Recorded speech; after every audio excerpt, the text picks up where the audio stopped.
edi busumi aisha 2023 asen edi yetwa busumi num odi yawura busumi nsiamu ena ye ne da etosomiensa oh Ebeneza ya dawase empempenso a woni ya beduro entumi nye ya hoodin wo kwan bia so entumi nye nimdie ne sika bia ye wo entumi nye ya ho ofesunu nkubi entumi nye ni monyam bia ye wo wadum na ne kurokura ye nkakra sa enti anwumre de ye ka nyina ne so soro ne asase ye fo ewurade a wontonko na wonna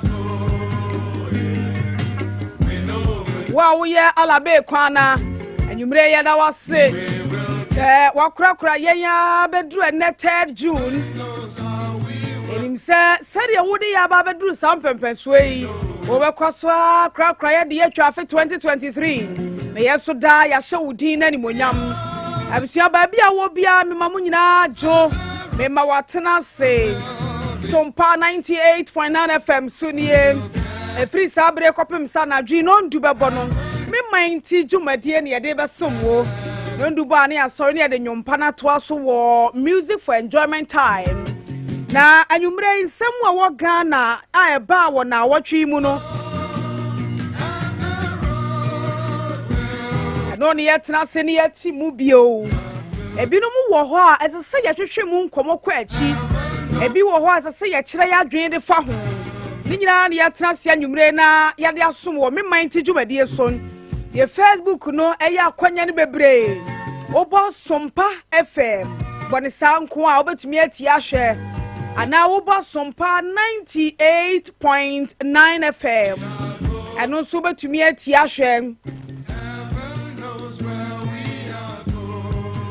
afa wo ko YouTube na obo SOMPA TV YouTube ni ya SOMPA TV hobe to me atie no asan so ahwe ne live Sir Joe enemy producer DJ Bob Kada Romanti you call live on the social media platforms acho wo ba your social media handles ne so a now wa subscribe to your YouTube channel no wo ba your Facebook ne so a no wa like your page no na fei wadaro ma wa share video na mo foforo so anya nkomo ni bi na mamemfa wo mfa Ghana nkomani mu baransa na no ba bia wo ko ye bia senyame de wadru fi a e ba ye nyina ho akwa aba fe na wonam kwan so nyamemfa nyina nkodru asomdwe mu wono ha kwan ni bebre nye especially sunwane montene so enti mu amokwa abesimu no udru Casby ho aya na matomobo ase wai na samna na da ho ne de se driver for car pa Pacho wa mokwa besim no mudru nkran krom junction ho a ya no ma ya ahwe yi mudru Dreamfield ho no mo a ohun sa speed run bi na wo ho no amana na abeda ni mu no pacho ya no manya abotre wai mo mokọ atronie kwan so mudru ari kusani mu ho a ya no ma ye extra careful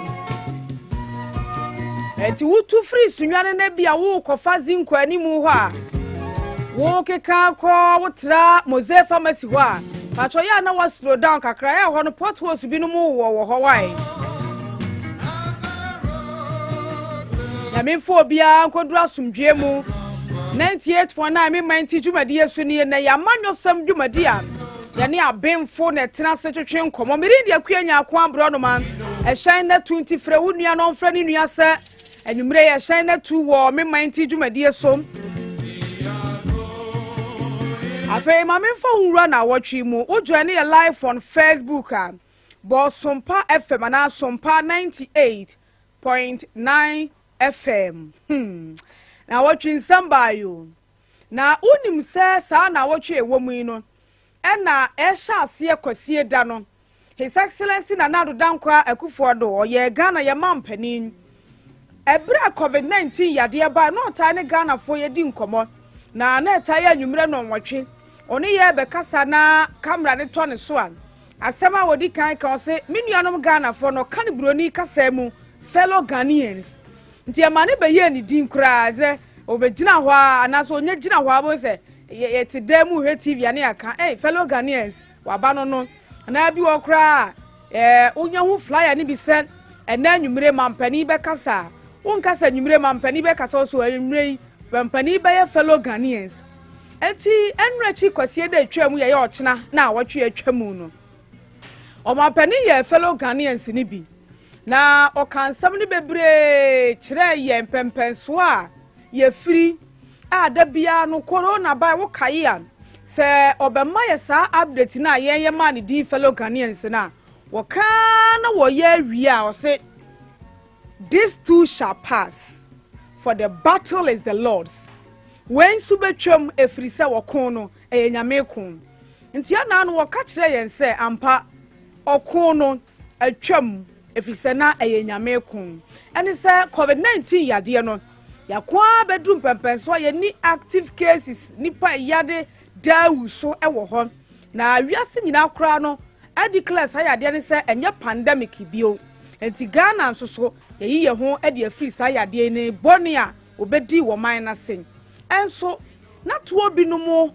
yade ba ye achi ye be se ye free yade ne mu free se mampani fellow Ghanaians na corona wo ho no ka kire ye se nipa wu a ye nim de ebe ye amanipa na ba nkwa mu bio na mom se woni para tiase na Ghana sikasam every dia ye nim de ebe ye ama sikasam asori bio wose ne senti de ye so oman ama ye sikasam hwe ase no ebi ama ye de to obi aba efe no covid levy Ghana for kaza se ne se yare ani ho de a bibia bata yade no ho ba ye bia nso nke nya ne kwan na so his excellency say eno de ye ntumi nya ne kwan ma one yade ne nkwa ni manimu ye gise etiotia to ne nkakra na ye de so ye hunu bempenso ebedru bi ansana se ye yituo ni firi ho a ye yidi afiri ho na de ba ko oka ye ne se wo mu se yade asunsu anso bone achi mo abofra na mishirawo wo dwane ye live on Facebook a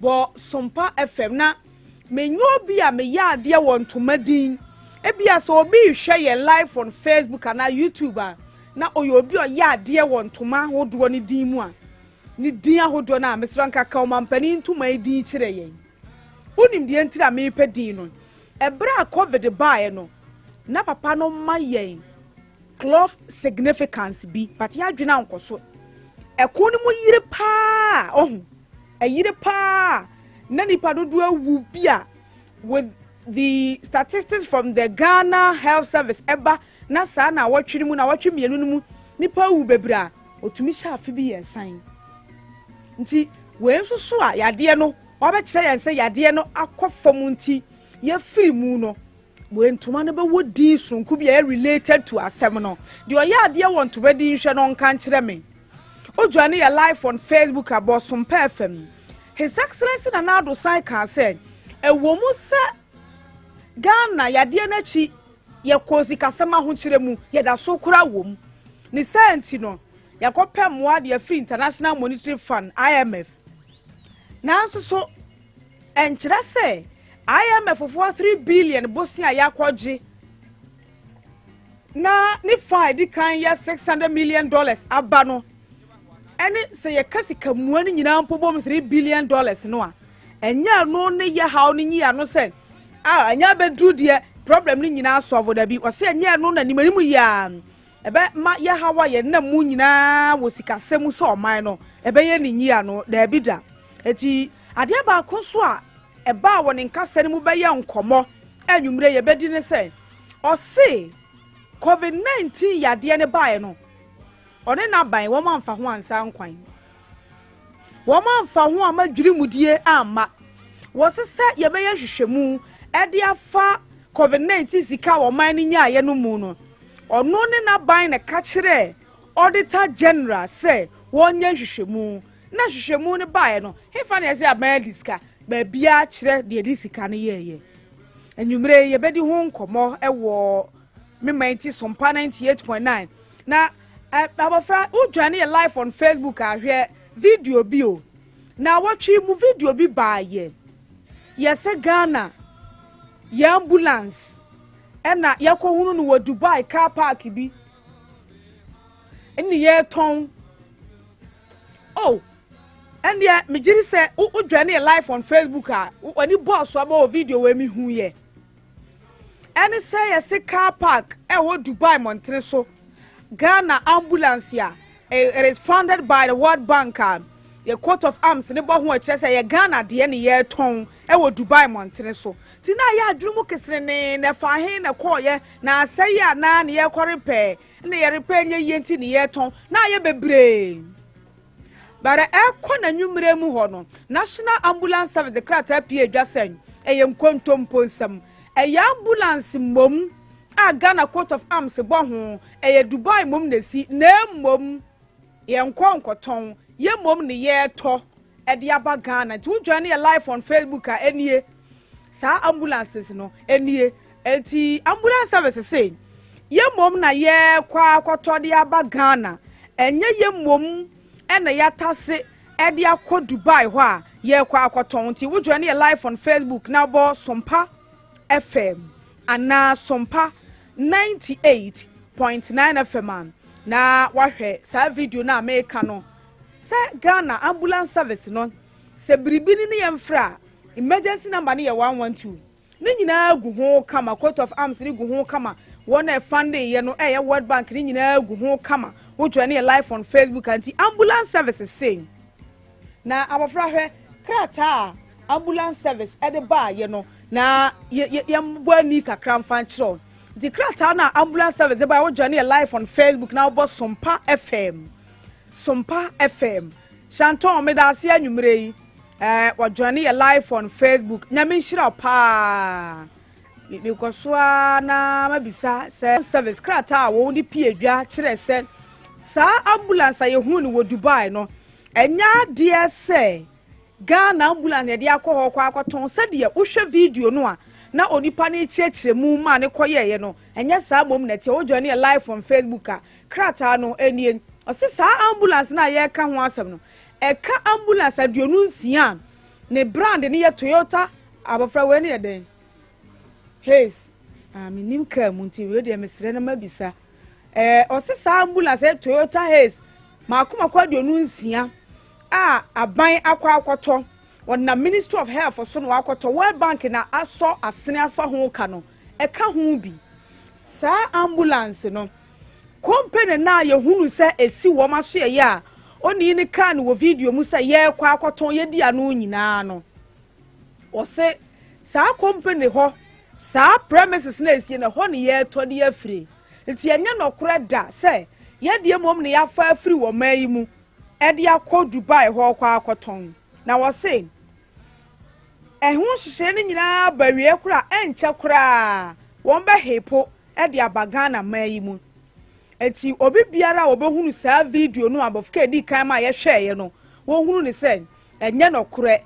na eye nkontompo nsam ti we ambulance service for wo masem a wo de ba fa sa video no ho a Owura Simmons Yusuf Kewura one a deputy director public relations National Ambulance Service no de ne sashe krata na se awafra unsa na watwi Supreme Court to etna ase bofke die no ho hasam frama ne mbrofu din ba ko ye ubiquitous jesem ba bia wo ho na krata yi a eda so yi eye 29 June 2020 saada no ena Owura na Asante bedi etuo yo ye secretary to the president Jino Mampane na mu ere krata we koma Owura Daniel ya domlevo no ye auditor general say watena adwuma mu ya adwuma onko leave adwuma bia no labor law no ma wo kwan say the say wo gi wa home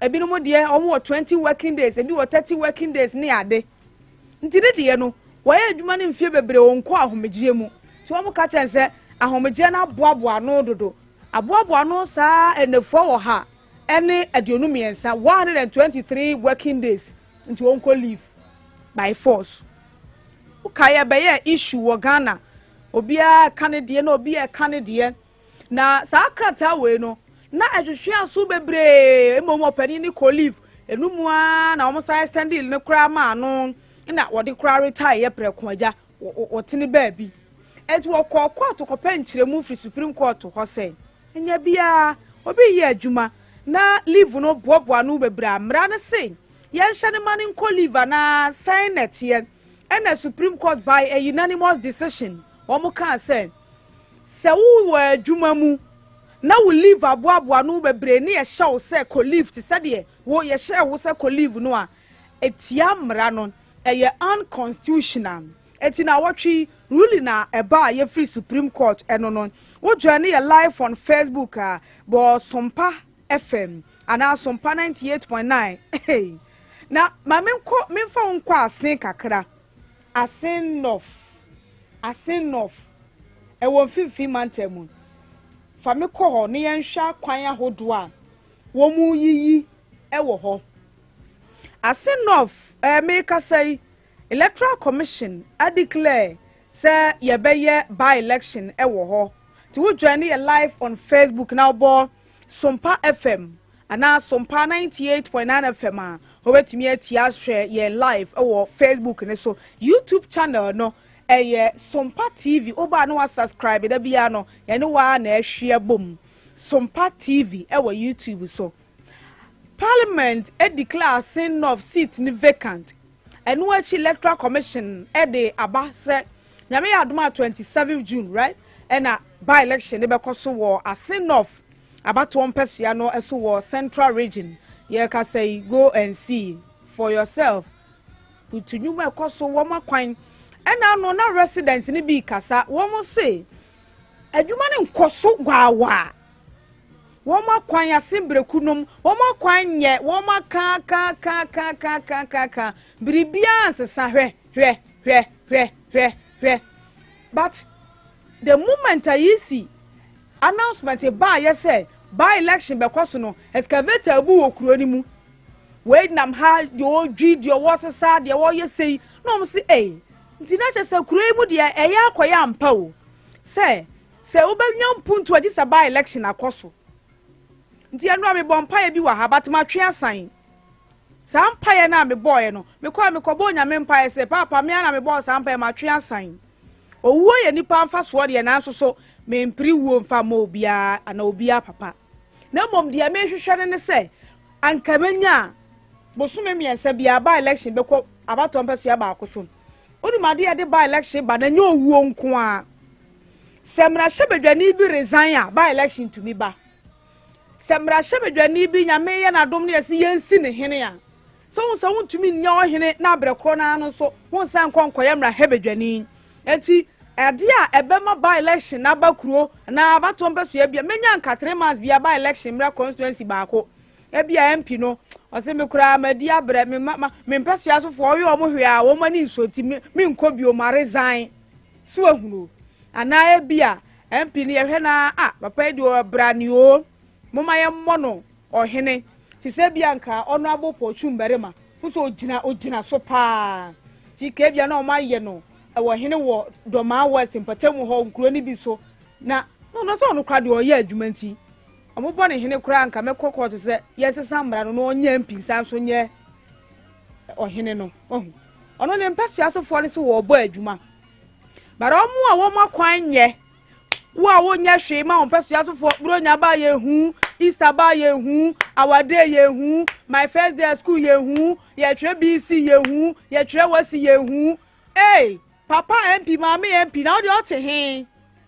na wunua no mo mra hyebedwafo kwa ahomagie mu a ebi cha pragia for fuel ebi ne akunafo di Easter ebi ne emma di Mother's Day enkrofo omnua no mu bi etua nkrofo masuku fees etoto chobos ne trunk nom ede che nkrofo mase wo mfa nko free SHS papa MP mama MP na odi ade na wo ye enre chi corona ba ya of case awukọ honorable the one framantam yi honorable kujeto ablakwa opko na bato mpasua ne so a na anu corona ba yi papa ne ko fa mobile money agent betena na nchen no wodi kan akofom akogege na church fo kira de private school nim se abaya adwuma de ensio to awiabo obosome so a yebetua ne ka nti corona ba no wo ma no kira de private schools a na wo munya bosome akatua nyie no honorable Porchum Berema or the sample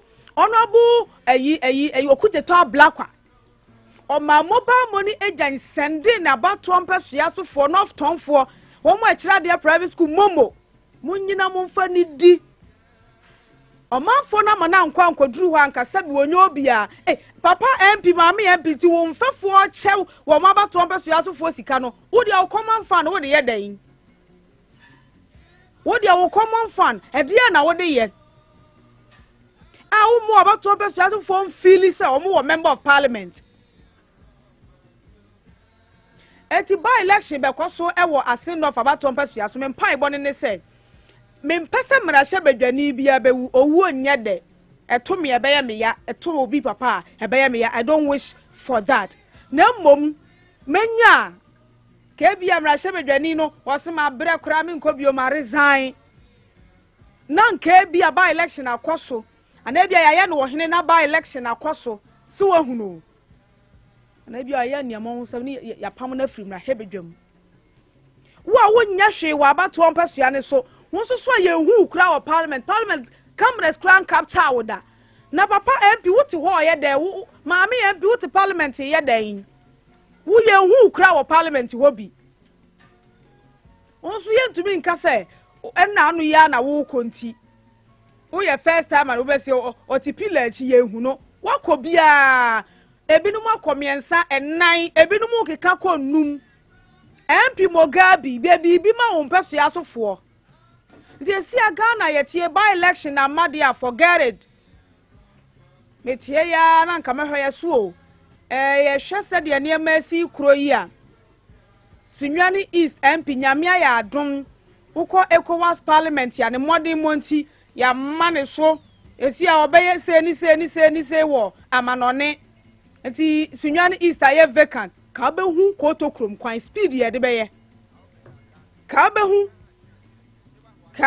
koto krom kwan speed ya de beye ka be hu ya hima kwan butu anadu nyina ka contractor wo kwan ne so nso se si ayi de ye dwoda na ye jai benada tu na ye ja ukoda tu ya woda na yakoso ebe drum pempenso bi a Ghana fo be hunu se ese kuro ya yetimu o ma ya yetimu de sempunto baba na ye by election nti by election duru ha o de mo yenyi enimu omo no omunya adwuma na omuye wiaye nkoto obi abetena fie turn out ne bekọ fom obeka so by election dey want to be fan to general election ho people have decided to advise themselves onkoto o twan say bibi besi won mpesua so say na MP resign ana say na MP yakoye na ohene bi na ho abeye vacant na no ansa no akwakoye mpuntudwuma wo kan ya na explanation aba o ne ye adwuma ne dada nti ye fe na sika ni wa sika ni nya e fa he baaye that quick way wo join your live on Facebook a de eti America wo be he live on Facebook asin of adwuma ekoso abofra mo fa ye kọ ho ne ye hwe adwuma ekoso wa asin of nti a me kan ni say di a kire wo asin of abato ampesua ne so eti by election be koso June bosome no ne da toso aduonu nson afiye mu na etire yi kura ye yi bi ye nyiwieye na ya sandi trefofra ba besi akonwam ya pam afri IMF ba in tranches as usual ya so man kura sika nim tie ntumi nyi covid levy free ho ya tu nsuo ne nkane abomadwumefo ankatu ya nkosoro papa bia saa abrabom aye den you can feel the heat even in June July and nsuo toto you feel the heat e wo botom first na nka wo bo yira ko ma 200 series de kwadwa so a niam adodo e betumi ato abafie no se be ma wa adapt to the change wa adjust wo ho na wa adjust wo yira ko ma bo na nkosoro na wo feel se dada de na 200 series for by 2 weeks a kwa kuma anu no yire be ko be ka so obu o to susu di kosi dan ma ne ma me woni kurom da bi niam maboa ye din common body duro yento oman a se wonam ya observe ade bi abofra wonam Ghana ba bia ya to pavement blocks aya na anwia kakra bi ekaka mfimfimfimfi no oh unsa ya na enwura afifi wo ho e kire wo se Ghana wo de bibi sha fom a eye nyame ama ya asase eye from bibia ye correct bibia ye kama wo de bibi sha fom a eba na so no ehhehye ya pa ye nie se da bia ye de ye ho beto osoro suo so nti eduru ba bia na aduane abu mire bia na me wa akomadan aduane tumi bua ntosu yi etumi bua wokọ kanto kwa wa akomadan a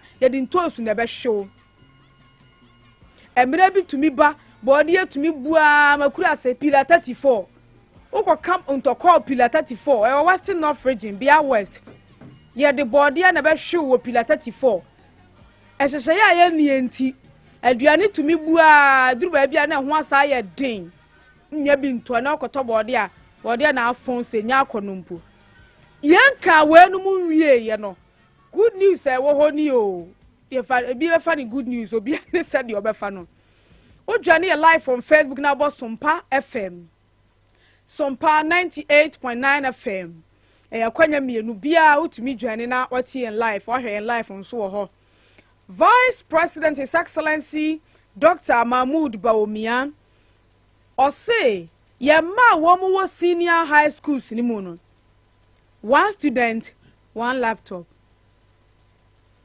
nti meba nuru meba nuru na meba above K meba nuru wo SOMPA senior high school and above K e wo tere one senior high school obenya laptop na laptop no nye se sabi wodi di agro keke na mom ebeye laptop wa e books na wo musio school mu no government ni geography ni economics ni literature books no ancestral sacrifice no ni the gods are not to blame Hamlet no niema wo musio school mu biology chemistry physics sa niema na da bia ho book kakraka kiola maths book say pafu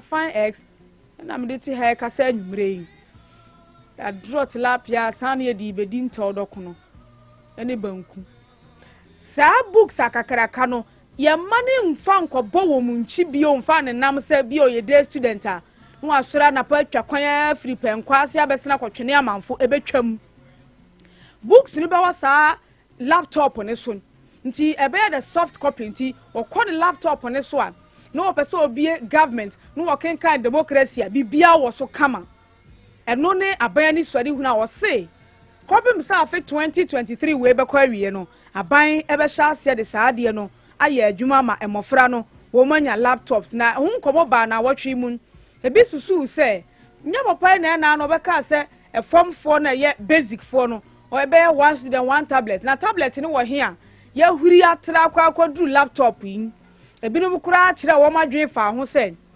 di odi mofra na ni be kire wo made no so no ni sa adwen no a beda no de akokire ade no enu ti aban ni teacher for wo antiase apam 7030 eni se aban tua wo ham chichemu aduoson ni ate achachirefo wo ham chichemu aduasa fi won bosumi yakatuam na aban de ato laptops ni bi de ama won achachirefo mpanimfo ni bi e wo na atene na gratinum be kasafa ho se sa chichirefo laptop no bebrede mayo bebrede mayo nti chechire ni awono ko yusu laptop edi a kire ne mofra de nti ni laptop de esinani mu a no obie so sa te se indomie konko no obie so sa esinani mu na waka chomo bia na wo government na yesua bia democracy so refer to page 45 no na wono no woni laptop ni bi no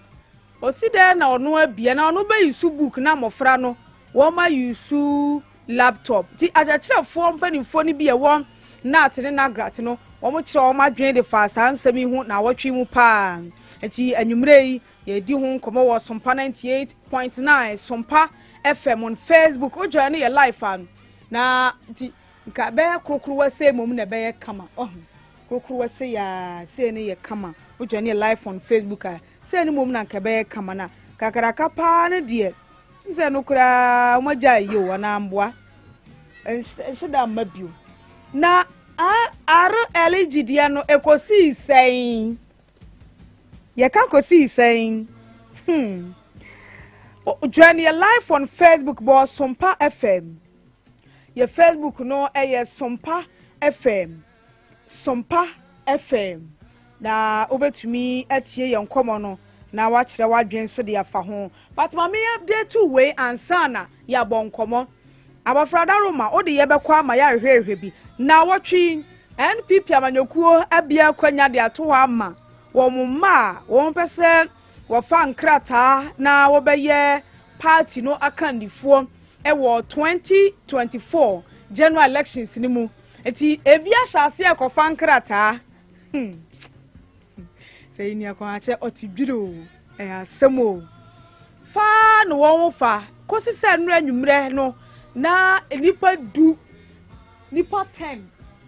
na akofa nkrata off head mame mo body e me kai fanchro yanimu se doctor afriye wusu afriye akoto agric minister de na ode body ne banch ne tos ni je ne nyaado na pepre ne hwentia eco ministries ekoton no agric minister ne enru achi ya ode na dwuma ato ho a okope mampani adie no akofa ne krata na yanim se honorable Kennedy akompreko a Japan honorable Kennedy Japan asin central right mrashe bedwani akwakofa ne nkrata ndiro na body mrane kwoti ya aboa opani na wonfa bone nche wo kana obekan na vice president Dr. Alhaji Mahmood Bawumia Dr. Adegita akwafa ne krata Dr. one student one tablet afa ne krata enimse kane NPP secretary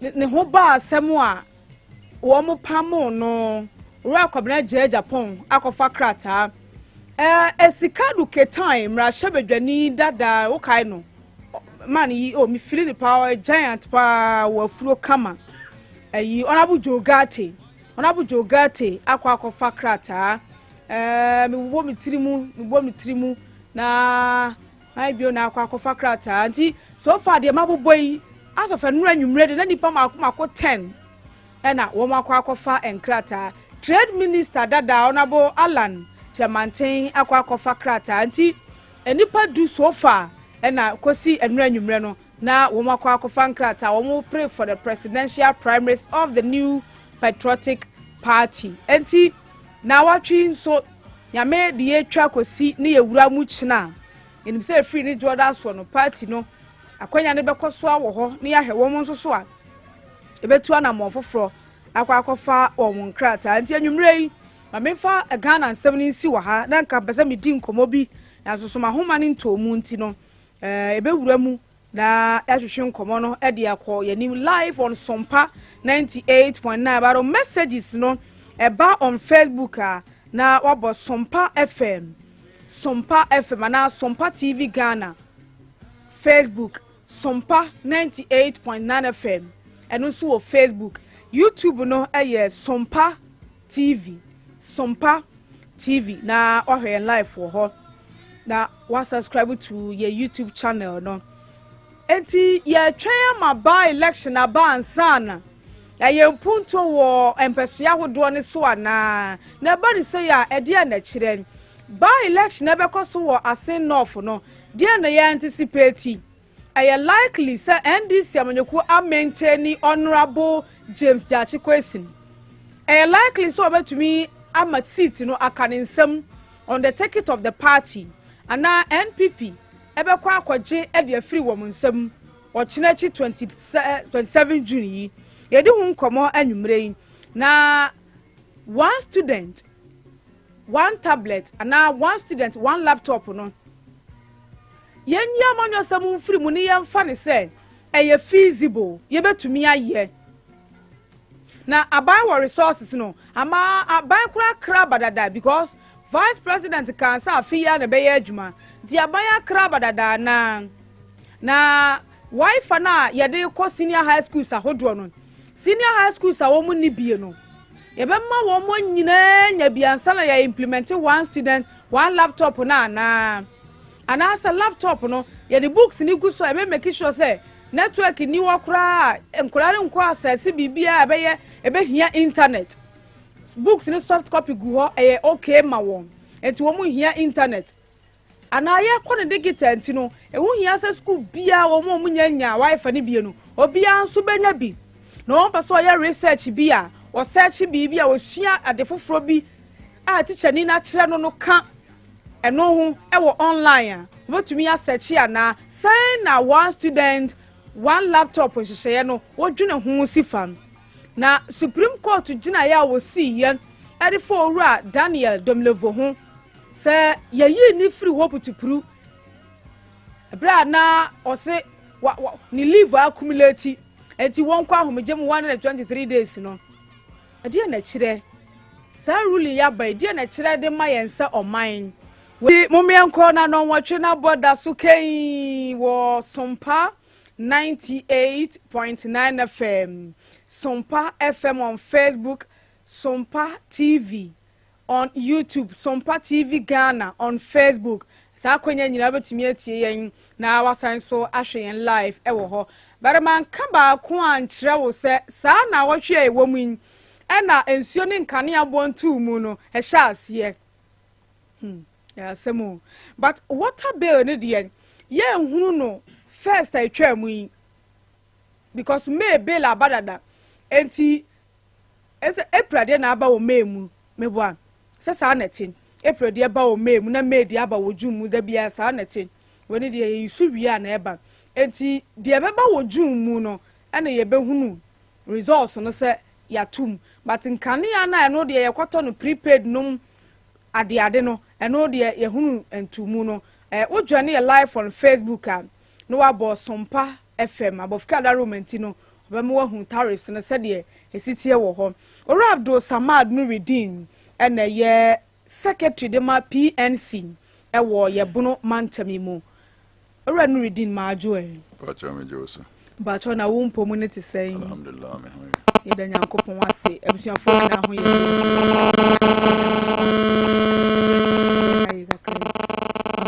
se bibia ye fine bibia ye kama good my yen komo na se taw ba bia me de free ansa na yaba enkomo kase na ankasa mu ye hunu utility tariff foforo ye hyase wo na wotwe mu na already PURC ama ya we say quarterly bia no won betum so from January eba ye wura March ye hunu ye no ye hunu bi June yi enim say be September ho so so ye be sen ye hunu bi o tiawa na menyi wadwen kire wo ho say na wusifa no right mamindi kan da was se wa mami akonya na menchia Abofke right I naturally like him okay maminchia no na menchia omo enamo moso I mean the staff of this great institution and I'm so impending for 80 and can we fear prefer you know that no ne hwan no mobia ordinary figure to have ya I think that I seen you see can no answer say you read on various news portals HRS omo atum omo the flimsy excuses be na base dollar ne Nuyama boy cough sorrow and whatever. And for some time now, so what was a statement from PURC. Reasons our mujina so they are to ensuring Kenya Bom have been the same. Yes, it has been the same. But you ask yourself, say, are they justifiable enough? Okay. Because Sadi there, it has been with us for a long time, and I think that indictment, my opinion, for say, Mera yenina isu. Ghana asuma ma akoduru ba bi se ye ko IMF na ekowie se am how no a man no wum no enye obi asudie se wo be ma pressure no aba from kakra na akoye se wono a ne interest ne comfort nti je se wotutum na menu mienu yakọ eto power na sa aka no ye atua and stuff like that. And I think that Ghanaians are beginning to be aware. Say deceit in why your politicians say the no. I think say this is very clear signals check or more data because say ban say ABI ya can say COVID-19 about how about ye betty say almost the electricity a chair and water chair and whatever but after ye exit 2 months after ye exit almost say be can say there be ye mfanche bosia no mo de aboy nti be tua and stuff like that say nwe man nyina quantify na akoye say omudi di agro but it's about time say Ghana for a year serious in taking decisions as to who exactly are omo pese wo bu man no as serious asking because obian to me yen to me nyadwen kro definitely you be at the side of PNC, I'll be at the side of GUM. Right. Nti seriousness nene saying seriousness nene say yemfa these two political parties are omo abuman for since the fourth republic are by in opposition niena na kafa mama mamu ho ene ne den no wo ye yakoye say dukadaya. You understand? This omunyina abro pepepe. Na nana kra dia to go tem. This omuso no mani pie because the truth is that say ohwe nuema no a nana do aka ene ne wo deliver am say a direct opposite near what the Ghana for. And then me ko fear pre say me ko chia busuafo and on a barbering saloon Mr. Ibrahim barbering saloon mo. We no more debate about political leaders make promises or more money. The guy be very aggressive, a strong MPP man. You can't know the atoha, you can't know the atoha. I say, well, young corners, as long as you feel say as a join the political party, a sombo chain yamia or someone, you be koswa ko hawa ye kuimu until that kingdom come. Until say rationally no ye be join say there be banku me di ye say na ye me susu said the last time I me di check me timi da yi and whatever na on fan analyzing who said there be mere bia obedi banku no how nti say odane wonsa but nipa say ko ba na say oye nipa asudi a eda oso ne say utimi edwen fa adwen kwasa wokọ wanim ba ko ba na say chenchena me de me MPP me NDC nti. So what is your problem? Say obe complain say o MP nya adwuma wo mpese aso. Because sa de no a ugina onso o reason nti a ugina so chenchena say kobone or whatever ugina so no. No nso nti no no nso be gina so say there be manya hwe amamo omokra no a ombeto amame. And I think say ye ni bie no banka krankakra but still obe hu obi a buku kuta no Bible sign she ne motuom na wo kasa no ma examples ubisa ne say Bible no mo ko kire no ana wo no a ananimu a ewo ne motuom nti saa no ema nyina ha adwen a embua magana you understand intimate progress say ne yesi pese eko but ye to fuel mu ye to we mu you see saa no ema nyina so obi say wo analyzing it deeper ya na bi no feel say yeah, too harsh on your duty bearers. But the reality is that there was a time passer obi eto electricity 30 pesos. Baumia what can say nipa no ye insensitive to the plight of Ghanaians. Okay. Nde wa tum ye wo mribi eduru ye sa light bill ne nuama ya na ye wo sofu bi minim professor so ne din so sa professor no sa mere no na no ne kasa de say ye kasa yi what the text messages na ema ye hu na ya kan na ya timi aka bi you understand say wo country a ye bu man na say professor Mate ho ase na wo Mate say din etiu sa nuema ne nyina no ya na hadwen you understand you can't be a representative of God e was asasi so na oye too biased like this. And we expect Nuruddin to clap mensa. Say why would you say so or your bias? Why a bias in a sense? Go to the favor of where you think Enyane sa eba ne say na wo kasa ene na no ana omapam na no. And omubisa na was text message no ma. Wo de ma hwan. Maybe at the time I know to me kasa no.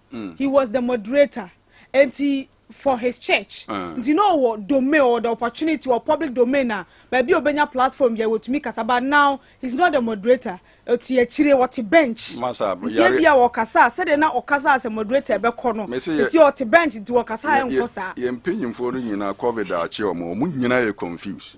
I'm telling you. They are not being truthful. They are not sending a good signal for the yet unborn children. Ye cry yet yes. They don't omo plan nyina say yes we steady MPP government omo plan nyina say kwan ben na be fa win 2024 elections no ano na entera ho okay nti say wo mpenyimfo a omo planning 1 year per and that's one one You get it. Nti sa introduction of an increment of utilities in the maybe can obeka say men sorry nkona me nya de because near obi kan ye nora ene ne wo ye nde ene say wo feel say wo no de wo right say won yes ade na wo ye no you just can't think far. You understand? But that you know, environment na ewum or we no mo ye no even with impunity. Now you get people defending this. Yen nyina na ewum say dan we are yetim we say ebu a dogo memum na ebenya mekese say me na mewa but den ya bi be kan. You understand? You know, it's unfortunate the way people are taking us for granted in this country, and it's about time say NDC MPP omu communicators no they should all rise up. Say because omu na grounds no ye hu ne eko how are Ghana for nyina efam and say ye ani na all the time omu ye bibi say na eba na ya be defend it. Ye defending so a do stage bia I just cannot think far. I think say nana mama bread. You understand? I think that is about time say what's his name be na Ebua Ghana for. So I say Ghana for until now aba and I will rule on behalf of Ghana for Ghana for area for man. Ghana for Abrano. What is the word I should use? We are fed up with him. You understand? The autocratic nature of his governance, everything. This regime, you find it difficult expressing perhaps your voice on certain things. Say, oh yeah, a payroll holder, a government institution. We know idea a hard Nora me bass and me better power. They may coincide. Me say banner coincide back with free talk coin. Maybe do you now sort it already. Almost say to me 50%, almost 18%. Borosa. Now we know so my dear approve 50%. Oh, calculate would yes, to be assigned her. No, my Toby that denti. I have a no, me torn in tem kakra. Because na me no mean top power. May say, oh, Cotoa, you're all the conscientize word and yes, hypertension chewa. Na bibi fufuro ato nti wo de 18% but okoto iburu 18%. Exactly, I'm telling you, whoever said say me ebia margin na me kire ne ntesa no he should bring the receipt awato na yen just oppose as to near auto last month. Sa de no nyina sa kro no nketen no ha adwen de bia me bisa se hwe yesom nyame sa ni ba me gaze fi april no ye yi nyina was this near ne be political talk me say sa political talk yi se obafa ne fie no di treaty wa nso be timi atena fie okay me preview to obi a was ni papa ntu emfiri ni papa fie enso nkotena ne papa fie because hono ye ne papa fie. Wow. You understand? One who ni bie ni technology ni modernity edi akodu. You understand? Nti mami fancy ha. Mera sing. Orabdo Samad no reading we dey we say the prepare ye mpena dwa ye.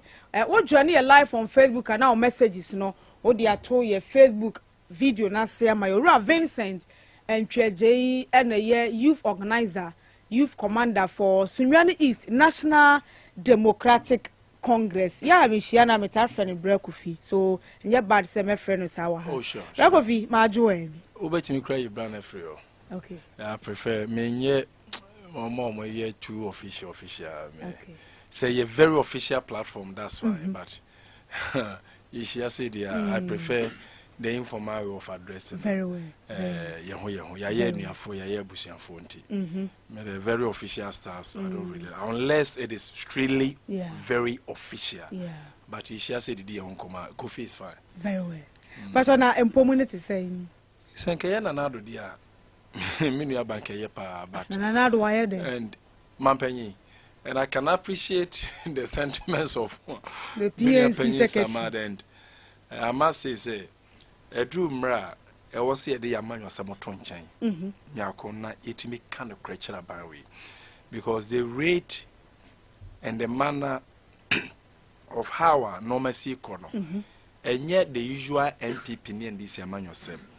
I also be Piara, or ye Ghana ni, or ye very focus and very or interest be our my Ghana say the BC kono also open up na okasa okay normal enkoyi power asemion asemi ni nua samad sebio ase wo hyemitrim me first na me se me be kan ho asem no because the 18% no that is not what is reflecting very well and yenya several complaints on say me charge me phone nipa bebre twitwa omo power on say okotwa receipts ni omo de calculations obi say the percentage about 25%, which is far more than the 80%. More than the approved 18%. So PURC for communication with the Abano. Was it say it was an error? And now said the meaning penny samade can was is it say be nipa bi musuna bukata na we need explanation. Yeah. And enkoyi. Now the dika na mamenchia me parliamentary candidate. Mia minua Said Mubarak. Sunyane enche. I think and then I watch me and Sapepe 13th minute koto aba.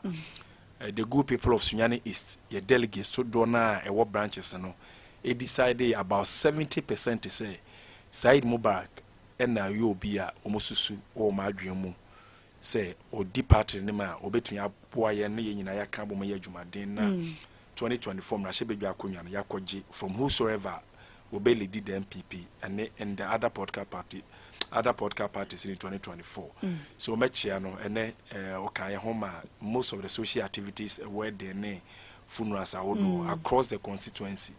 And the Biameka say one joy I movie nyane say nya konsa wo to aba mo obi a adwuma no ye ne de onim adwuma no why crowd so be ye adwuma na say wo kra we executive and we party say wada trust Side Mubarak so baba bobo prum say mraso sorry me okay no lecture room and o sha say so frame say mbre bia so we need to move so it means say Side Mubarak and why crowd na wa we ne ho say adwuma no obetumi aya na so ntumi ani medim say obetumi aya abro so mechia no na machia me party mpanyimfo me constituency executives a Chama 7 Kwame Edu edano ye secretary atakusi ene mia menyonko prekope Kwame nakusi formerly PPP parliamentary candidate or the Kobos one year or call no cast or copempia dear niveau say no 1000 meaning so to me Kwame nakusi I say dear aja if NDC in fear I see what be fear or so ni nyina be ka boma besom so ono so mechia ne pa ne ye party for agimne no omotie na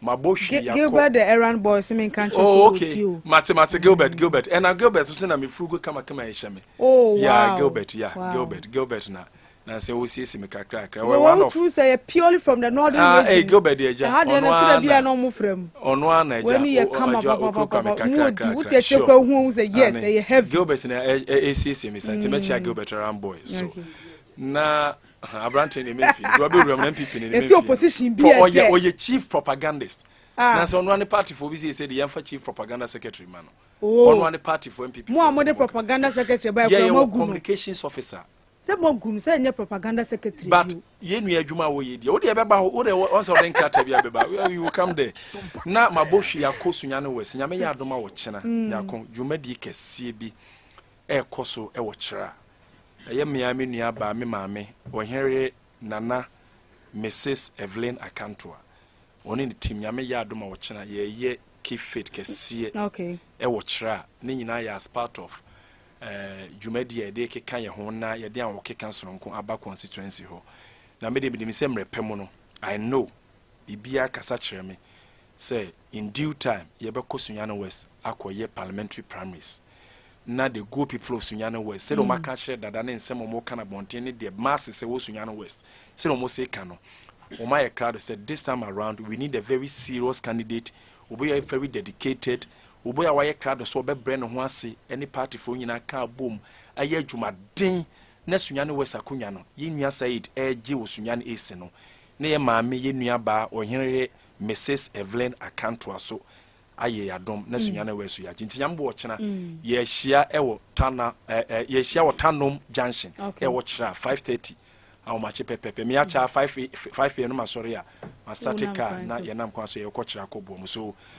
just information e dey ma party for titru omo Sunyane West ene kyera mpotemu to be precise nyambo wo kyena team Evelyn Akantua ne party no ye work kama ye de tintin ye mpomu na ye de energize party na ma wo keka soronko aba menu ye won se hwa wo hwe mani wonu won se ne master ba for wa feed ye Evelyn Akantua banko ade a afi Bafo was a while about Obertofo. I see. Obertofo, Sunyana West, the go pay floor for Domase, Chra, Fear Pre, Domasuane area, saying a casse. This is the time I was say Evelina Cantua, Mrs. Odi eliminate me koja konya so trafo we de china beba be kam ho na ye nyina atumi anante nante kira na ya ma okeka soronko aba na mrepem no yakopon eyipoma kwan ma yakoto aba na yakwendose Evelyn Akantoa as ye candidate ye de ne ko Sunyana West na wakoye adwumade ne yakoje mrahye bedwa konya nti nyambo Sunyana West will be share na power asem ne de power is what would the area na oh but a concern on say Shadrack Maban introduce by my memory from Shadrack na ba my own good friend Shadrack Maban on say nyame anim ne kure ne nyako power and sense no e yade ehia yi I have some receipts here said na make am introductory comments no more the official communication about say 18% nti say obi yen konta so 200 Ghana and auto 200 Ghana cedis ene mobile phone that room and simple mathematics oye 18 over 100 divided by the water you should know percent real nominal figure na abeka ho but oye nkonta ya se na nem panyi kan obi de 25% obi kra de so 27%. So the official communication about we are asking ye demand say ye further explanation because already no ye my ahokere nko a oto ayento bibi agiegu ye nto abanka tuamu normal boy ye den emo anwa everything is going up ashintiade ene fu onyina no ho asem bebre ye se ye teso enso lorry fair ni ade the etua ni etua so me be stress from Juada at least we are in the weekends so what try question so we are hoping say from Bandi PU house any abamu mpanyefo embra no mo fanchiche mu papa mreye because Ghana for no mo sala cost top power no e cost for and the last thing I want to say adentin eguso esala top power nyako unim anytime sinasamad me power besa me ko any of these vendors say me ko top power key one I ask myself one question under this day and age 21st century 2023 said yeah we use decoder near day wotimi use momo e dey pay near den enti yentimi nya hwehwe ya with unique card serial number whatsoever no ye be use ye numbers no na wotifia wo momo a wo dey top power na be card no na dey ahye I think say bank akra nani na nyina baumia digitalization ye dey app ekoto wache sorry nyako na baumia si wadwa nanum as we speak today Shadrack is it not shameful and aban we say ye guso esa lie sometimes so I don't want to mention names e be say advert probably more running promo ha 1 a.m. 2 a.m. obekona lie the pasala with that particular area say ko top power eti baumia no mudwa bebrebe Shadrack untimi fa futu man say on design app card bia won unique number hey betim the top power very well hey baumia your vice president serious o me da say Vincent me da say ono na so pay man panyina di o edu aye beba ho me da say ma men kan we kakra na me ma ni nua Shadrack Akwa aba na fei ye nwura nkomo me ensa na nkasa me bobo no Alfred ewua no say me hwa mo live e wo Kintampo Hilltop Vincent ni Shadrack be hia wo ha say ya utifia no aye careful utifia no aye careful I am form wake up nkokontokwa because they are friends me kai ba bia na metie yeah ma me na adwum se ba na one ne ba olu wo mu tie me o say ene de wa pata ntokwa no me enye ntokwa o utifia hunu ne se we kana we aka hu se ya na radio ne kura so aye hyedodo nti because na ntokwa na me se enye ntokwa no mo te ho no mo ya anuanom na mom wo ba ko wo chiniye na ba ko wo so no to mo adwe ntire na nya pe no se aha yo Alfred wu ehwe life for Kintampo Hilltop na Gilbert Nondo aka Gilbert the national errand boy and I say Ghana for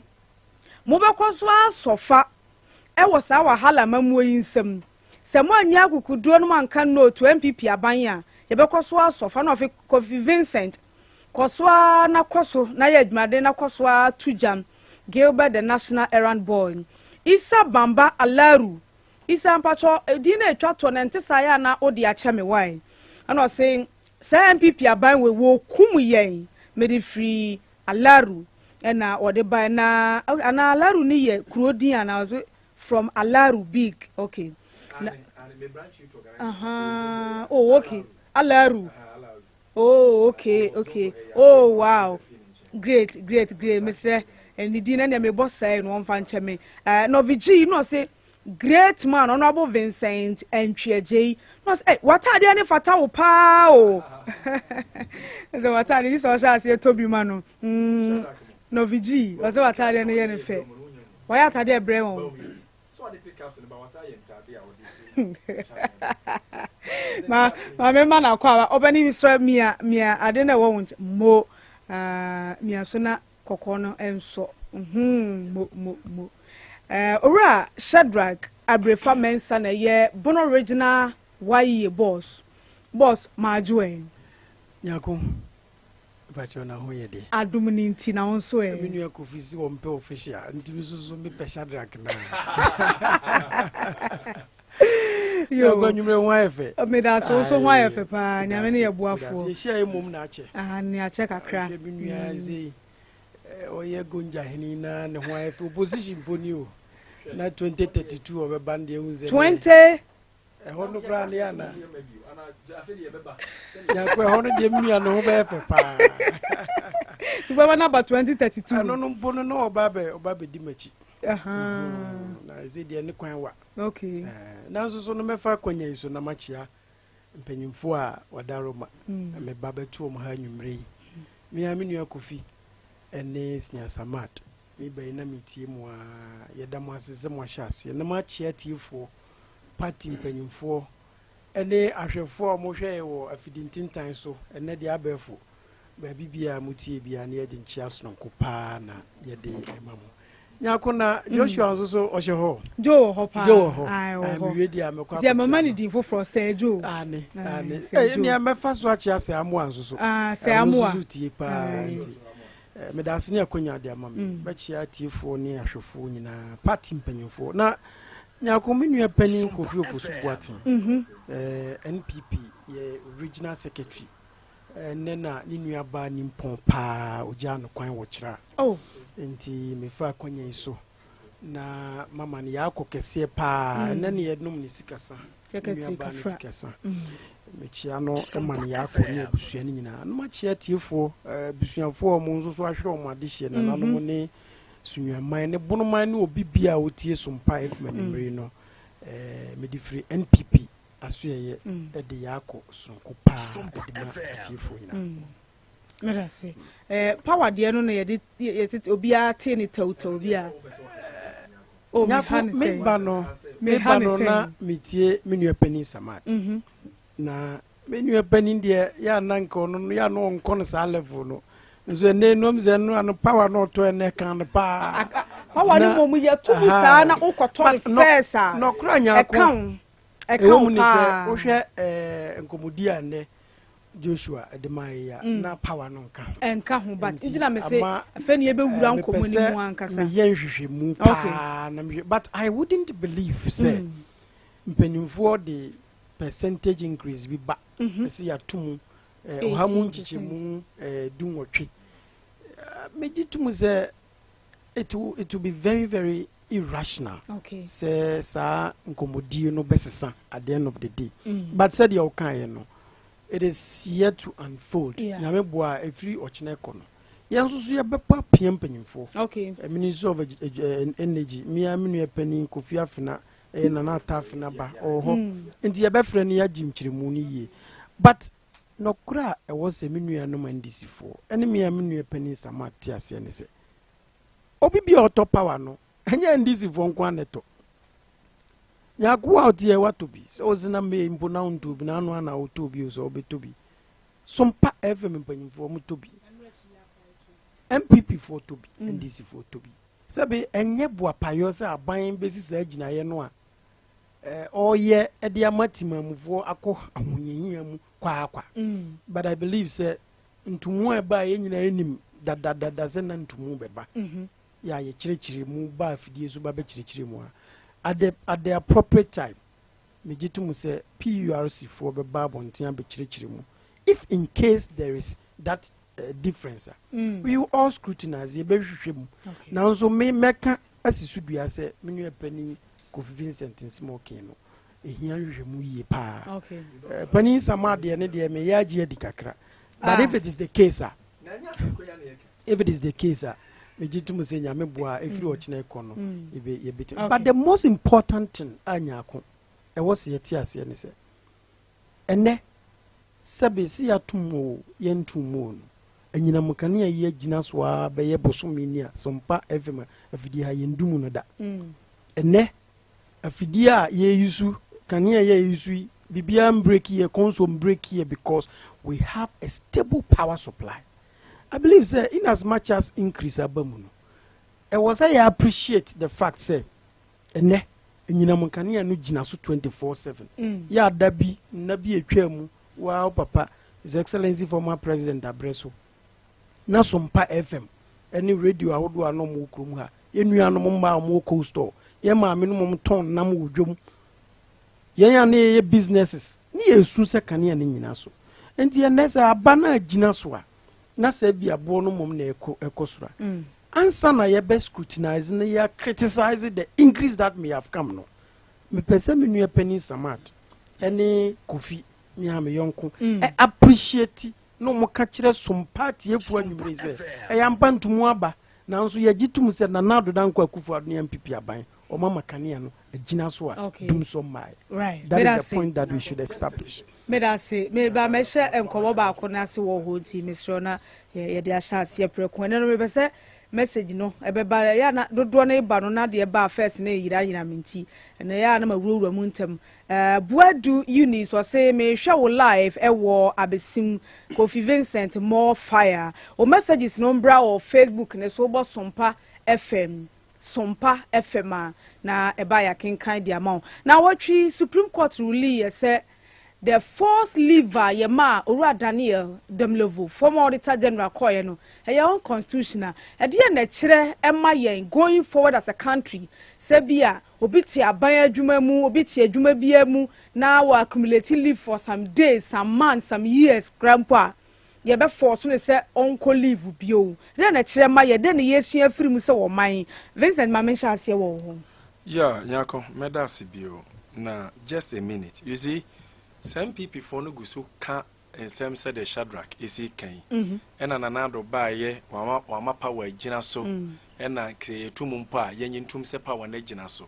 the simple question Ghana ni bia wotie SOMPA ehwe wo social media Facebook ni ade bebisa ne se dia ade na mampanyi na nado danko akufo ado ba umia na MPP fo ana sem MPP abanya ya amankene na gina so okay ya true challenge to them MPP say se pa car power Ameri any John Dramani Mahama energy sector investments or ye did generate and I said making sure say production of your energy na cost no more mo shut down one power plant near my okay so virtually you have done nothing.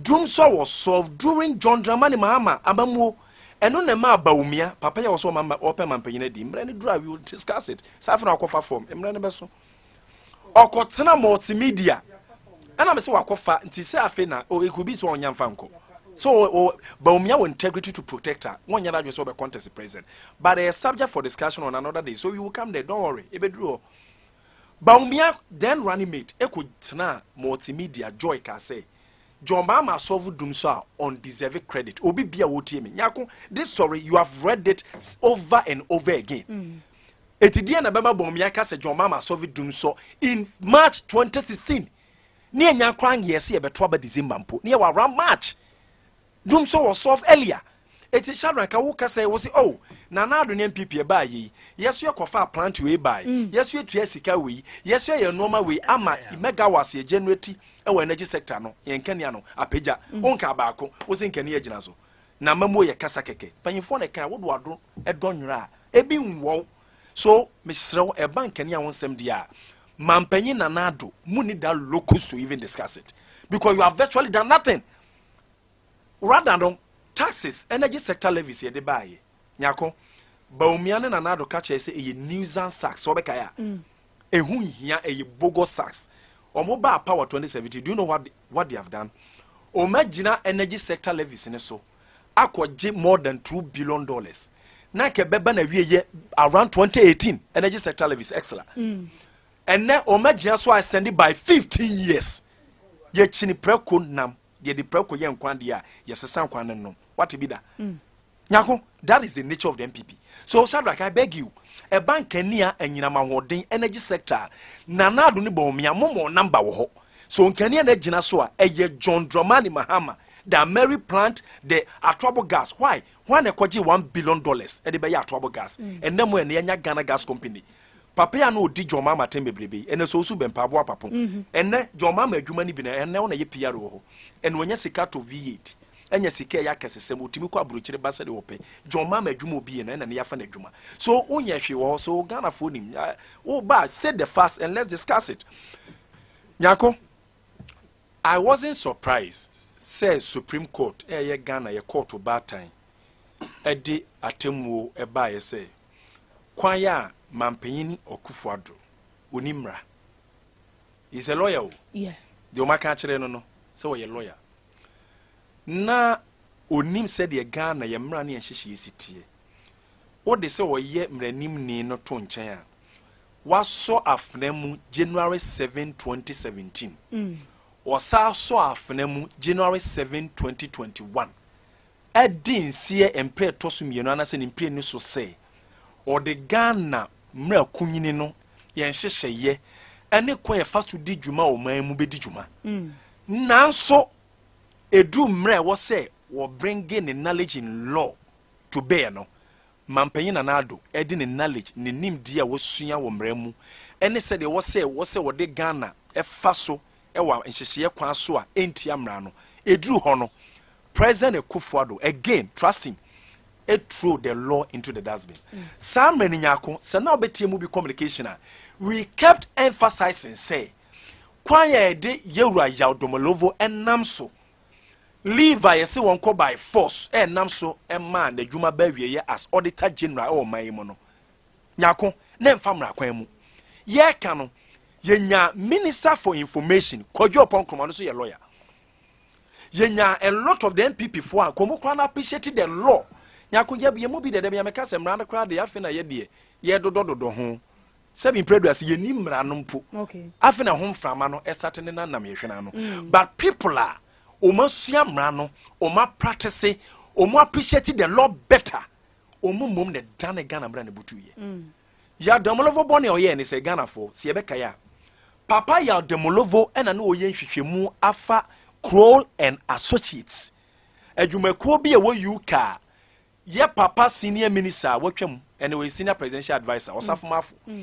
ema akwame etu ya $1 million edima sa company sa as usual politician obakwa akogye 10% ebi kura so oje 30% ye tua chopable American dollars $1 million edima Kroll and Associates ba ya Nyarko auditor general no ho sa amre na ye Yaudomolovo esi debi se sika Ghana for tua yidie sika dwirimu wom sika antiase nim timatwhwem o hyase so otu ho na mo e ma beke o sam afo crack ase wo de ne kokot enim de yakosi o sa asem no wo de no da nchen a auditor general no o sa amre na ye papa Yaudomolovo e hyase se aban we sika die basa kwan o mo de Ghana sika sam nam so a entwaye minister we ya wasore ne nsa abo aban sika wafako si chief executive we ya wode ne nsa abo aban sika wafako niti through COVID-19 2020 na ya abato afia COVID ba ya hu sika ba ye IMF fosika de ma ye World Bank fosika African Development Bank fosika European Union fosika sika ba ye nyina na ba we che the DSS kelewole Yaudomolovo say obetwhwem na na Akua transfer we said there be this man yamfa kwan bi so ayi ne to akonya Nyarko so ogusu ye auditor general enye papa. So what this government started to do the friend of political witch hunting. Okay. Almost as say 2 million Ghana for upon ho kakra dia mom. Say mfie nan omomfa ni yeso no momfa ntoto no mama ne yatetrem nkoye no. Yatetrem o se koye ne hyehye papa o so mo ye na MP before the akoto dasbin mo ihie omo. Ana the boni kind of political witch hunting. Yemfa 2 million tankofo. So wuti Yaudomolovo after Supreme Court ruling ya o say. Na auditor general asye ho no na wo ye living hell. was here drew baby na ontimi mpon didi on office so odom drinker na wa anoma nwie se bia meeting wa sorry se bia wonya ko bia sorry a oba witimi met fa drink ne no mu bio because in a way na ye hostile because say you drew baby oh ye list mistake watamfo binum a ye MPP fo benyawo boni be na Yadomolovo ye Google and check the credentials of Yadomolovo. This is a manner why ye adwuma amanone Shadrack agi abodi papa afa twetwemu wagi aboni papa afa accounting wagi aboni papa wo credibility eya MPP for the amada ne connection man baby obe abenya bia odididi aye ne hoye no eyo mu bia wo. This is a man of integrity Yadomolovo asem na making. This is a manner otumfo se tutu otekoko so sheda ye adwuma die wo kumase manhia e to ne nsa frɛ no bɔ na ba so sɛ dwuma wo ye ne papa me ya manyoni ahini na midi nanso baby amete ye manhia no mani so dwuma wo ye. This is the man we are talking about. This is the manner from the time obey auditor general, not even President Akua make you one allegation against this man, not even one. Say Yadomolovo akoja demudie we being auditor general na say impone ne private life and ye adwuma aka, not even one MPP for to me afasa charge baako. Papa ne boni oye nyina ne se Nyarko Abronoma odi ne na si form say sika di a Shadrack ma ban no mu di no ma boni e koso papa so odi ne na be si form ahwehwem abringe MPP for no ma pontis into book amagana for ehu omoto no ena ye start see ye na yaka de why papa no presenting CV samad me ankasa me kopa adwuma me pacho eye institution me kopa adwuma no mu na odi me CV ba anase me na me me CV ko Nyarko o ba ya adwuma e wo SOMPA yi o apply no o documents na e SOMPA for na de man wana se wo na wo tena fi prepare document de ba one kasa na prepare papa ni date of birth or prepare the coin at the time yes won ko fie no 59 years no 60 years Nana do dan kwaku fado dane Yadomolovo papa prekope o na kire time ye wo Yadomolovo ye wo Yadomolovo na president Akufado wo ho ye wo ni chebi Akufado fie to no Akufado timi kire da ye wo no so this 60 years how come Abrand CV and any relevant documents or the bar play adwuma no under John Dramani Mama His Excellency as Auditor General aye de fa no bibia ye wo ye nkonta na ekosi 59 years at a time na ye je na adwuma na free so this 60 years onko compulsory retirement me pacho unim Kofi Juma age Jehok chief executive Google and check okwa 80 years what yaba adwuma wo gede so we are seeing nyinara no Kofi Juma ene woye mampanyin Akufo na konta sorry na asew because Akufo baba aware Kofi Juma babema this is a public ade obi anim Kofi Juma atwamu 70 years amad ko Supreme Court judge and ko pension ko retirement oguso te Jehok na se wante se Nyarko Jehok for staff so mu ye demonstrations at yoma ade eche ba ko makofa soldier for the police for go say they will not allow the staff to demonstrate. What 70 years to 80 years. Kofi Juma gusu ye Jehok chief executive. As we speak today, na say dream na oye no wa adwumefo na to ne so atua. Nanso Yadomolovo no oye adwuma. Ye di time ye di political witch hunting. Ye di dream na MPP aban ya oye hwehwemu a ebe pa mo ntomenti no. Ye si on kofi ne enkofa papa ya wabai. Ono de se omo di kan ka se omo de omo ne ko na krana. Papa Yadomolovo ni deputy of free obeshe. Papa on the so no MPP now. Akwa se me am lecturer Dr. Boss Nasari. Me no chere ma de MPP patron investor of Ganto mo no MPP no mo do MPP wo makoma nkrase Akufo ado ne. No but e be there na auditor general wo ho sisi e wadwen say woni MPP na dampam meanwhile wo de report ba bonten fa said ye de COVID-19. Ne no kan unu se or hiding no ma be. I'm telling you. Nyarko, I appreciate the point you are making. Let me tell you. Even the so-called cover reporter, I indict you about we know. Papa na what was say Auditor General or shielding no mabi. I'm telling you. So kasa obey proper due diligence. Aye hwehwemu papa. Edi ne nesi form said na Yadomolovo ya. Ghana fo nyinara asofo nananom civil society aso just obi ebo na baso na. I'm telling you. Revelations and kebeba sa cover report nye de da hui. I'm telling you. So back to Yadomolovo no Nyarko na eye time adwuma papa na ye no na kwan bia so na na adan Akufo no MPP for ebe yi na free ho no eno na ne hia wo mo. And you see, let me tell you something. Adia eye unique about MPP ni say when they have a grand scheme say o me you free ho they will start from 0, they will come to 1, eventually they will get you out. That is the same thing happened to Charlotte say Onim Kwaku Baako stands with President Akufo-Addo. We're a personal friend. Kwaku Baako literally represents the MPP on several platforms. Thursdays, Metro TV. MPP, in fact, rep on Metro TV. Kwaku Baako was the person, not Ojemu MPP, who is a personal friend of Akufo-Addo. Then so you Charlotte said, you know, Kwaku Baako came out to state, you can check, was it a grand scheme to remove Charlotte Osei? Now, every day, or be what Charlotte Osei's side, so I boni bia. Why? Normal ye digina so yi Charlotte Osei di. Ye see procurement breaches. Minu ya shadak ni unimrapa. Dia na nko so under Charlotte Osei, papia no OPP. ABJ, okay. Ebi anhwehwemu na amma. Matiami du beka kire Samad. Sika 4.5 million Ghana cedis. Ye tete sika no 45 billion. Edda ABJ account. Onye sika na wey. Ne bosu ya ketu ya yesai. Ne mba ne busu ya fo gu abrochire ye adwuma de sika bre no. Obra meka nkire ye. Se Ghana ye any serious country. Se o mampanyin na ye serious say obe fight corruption a. Untimi ntena ma one day 4.5 million Ghana cedi 45 billion tete sika meto account. Adwuma be na wo ye. Adwuma be na wo ye. Nyako, all these things has happened. So the point I'm making is say MPP aba we. So what follow mu pa mu ba mu 2017 na. So mu nya di so mu trimu say wo nipa we. Say mrakunyine ne bo ho ban said day. Ye be you afri wo, ye be you afri wo. What Ghana bako se mu da say electoral commission. Ye timi apamo no te say the minister ban asesa ya pamo minister. What be that? And I'm cite examples. So say procurement. But after Charlotte say, let's ask ourselves, procurement matters are bad, Samad. Our MPP from Penifua, or Mugusua Bemu. I'm a penny can wasp.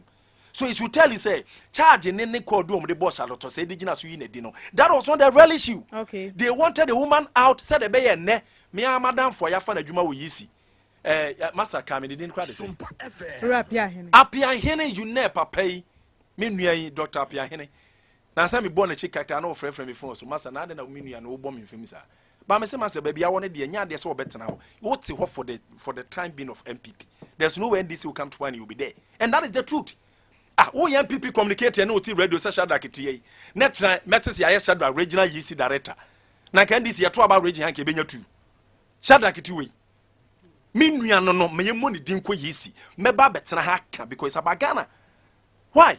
Say, why ya Juma, na yaman appointment, a many problem. I may happy for him. But see, I didn't call electoral commission, sensitive area. I will talk about it. Play the role of a referee. A referee. Senano, me am a team before ne, 11 wonders. Na referee, obedi match no. Or Casa SOMPA was oh, me dear, me 11 wonders in Nipadanda. Me ye team no me kwa me wo shares but for cranky na but for what ya say onko giran kan sports stadium no onko di match na ke beti ase nobody will do that. So ya demolovo de me ka say eya me ya okay na why subject just say about we di na fa kwan so anya akon ya tete no de bia me ka bedu ba bi no nya akon se ya hwe ya o man Ghana ye nya good men to serve us oh yonkofobia o me ye people of integrity amanyo sem kra se me ne Shadrack yi omma but enam ne expertise nti so ka so o me head state institution bi te se bia attorney general sorry auditor general yi senior keka ho obeba shrage ne ade but so otena se hwe de MPP led by President Akufo-Addo edu baby look akwa ye de ne fa so ne office impo nyako MPP for three more den ne yakọ change lock why na say o ko leave on ko office so ko fa de Shadrack you are a public servant. It is a Busumi July. Yeah, June year, right? Yeah, June. Sorry, June. It's also called leave 2 weeks. Na se bibia ba also officer. Na shada kubedu office. Yes, yes, sound lock. How? No. How ridiculous can Nanado be? How wicked and insensitive can President Akufo-Addo be? Auditor General Department Akufo-Addo there. It's in October 2024. They be fee. But Papa Nempoko leave no. Or say call office or fa de keke no.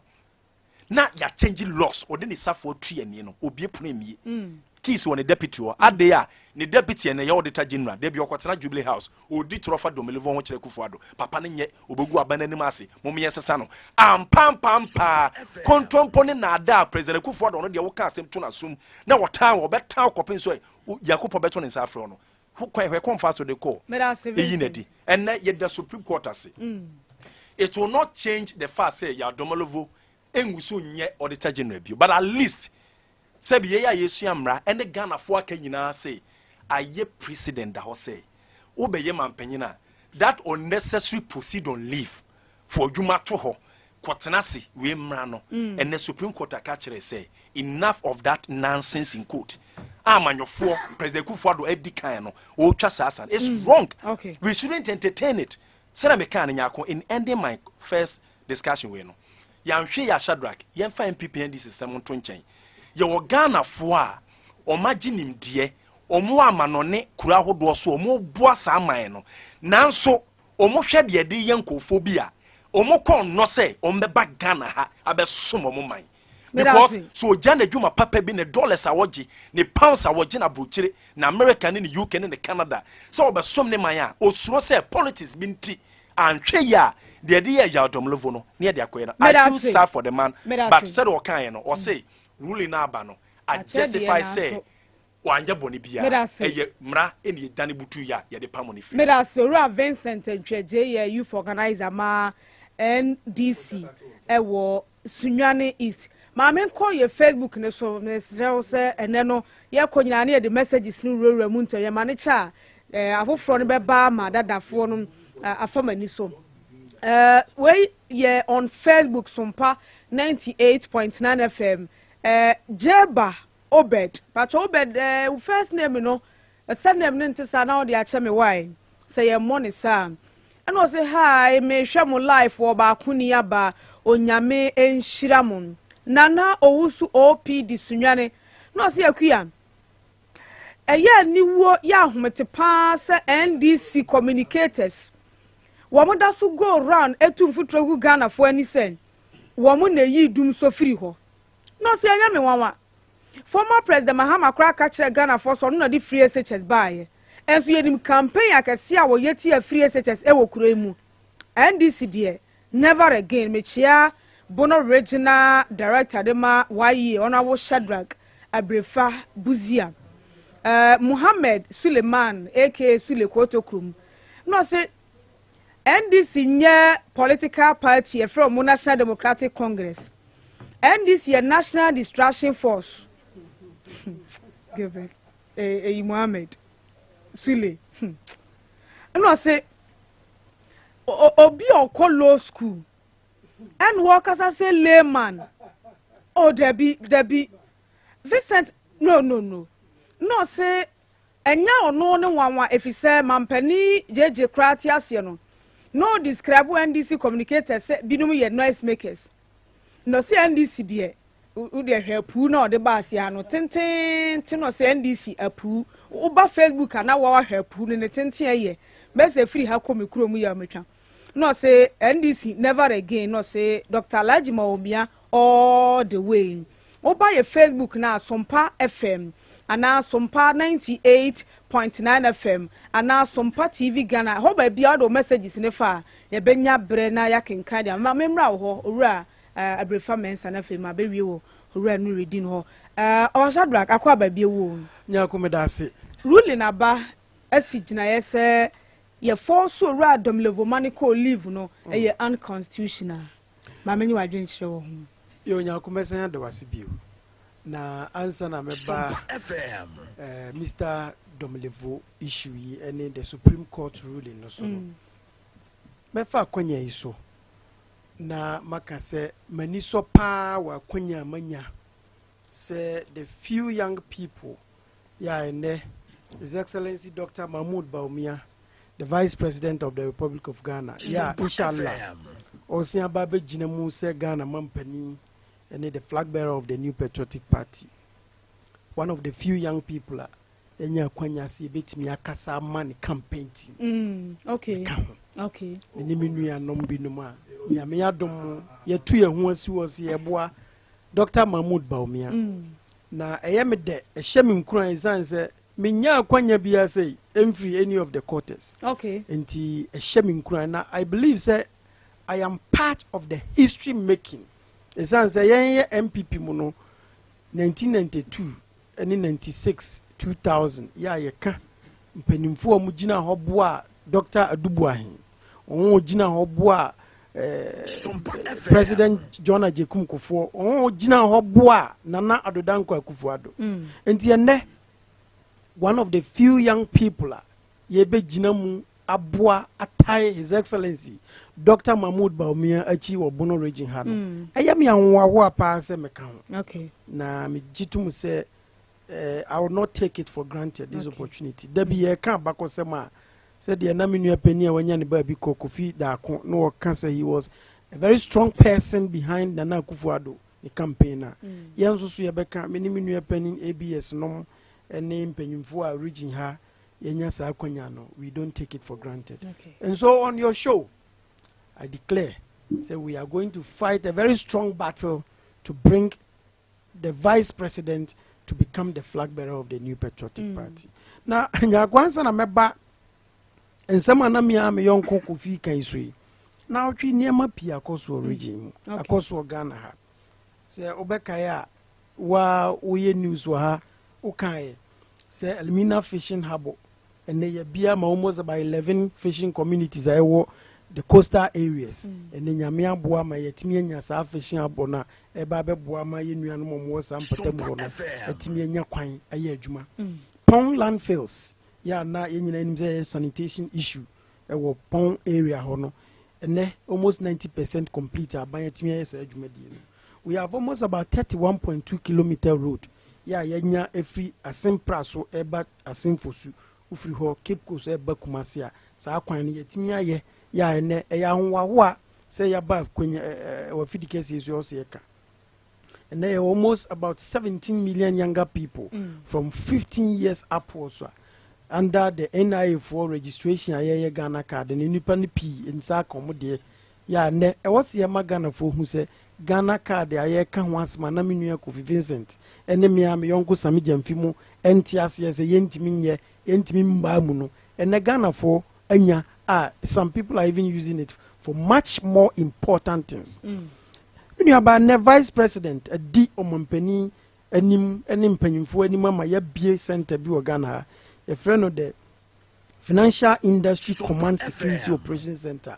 Sa bia ye na ebeboa ama Bank of Ghana ni other banks, security at alert, Interpol, money laundering ni ma aye nyina no yebetimi aboa ahwe ni yetimi ama timely information ama aboa banks no dwumadi na obintimi mfa sebe asokwa medan ye eyi minim se sa dwumadi ni ade a yekoso na shortcut na ye ne military commander ewo ye fene Ntakrade yetimi aye Air Force base foforo wa almost completing ne ya ye army recruiting center baako ewo Shy Hills and afinzo so no battle training fields ni awodo ne so Ghana military commander they will be able to give you all this information maniaje say o se mabai ifasa kwanya so na mati atiefo etiase say aban no bone ho modern irrespective of how I wom irrespective of the fact say menu pennies amede ka some people for the way etimunesi apese age aban so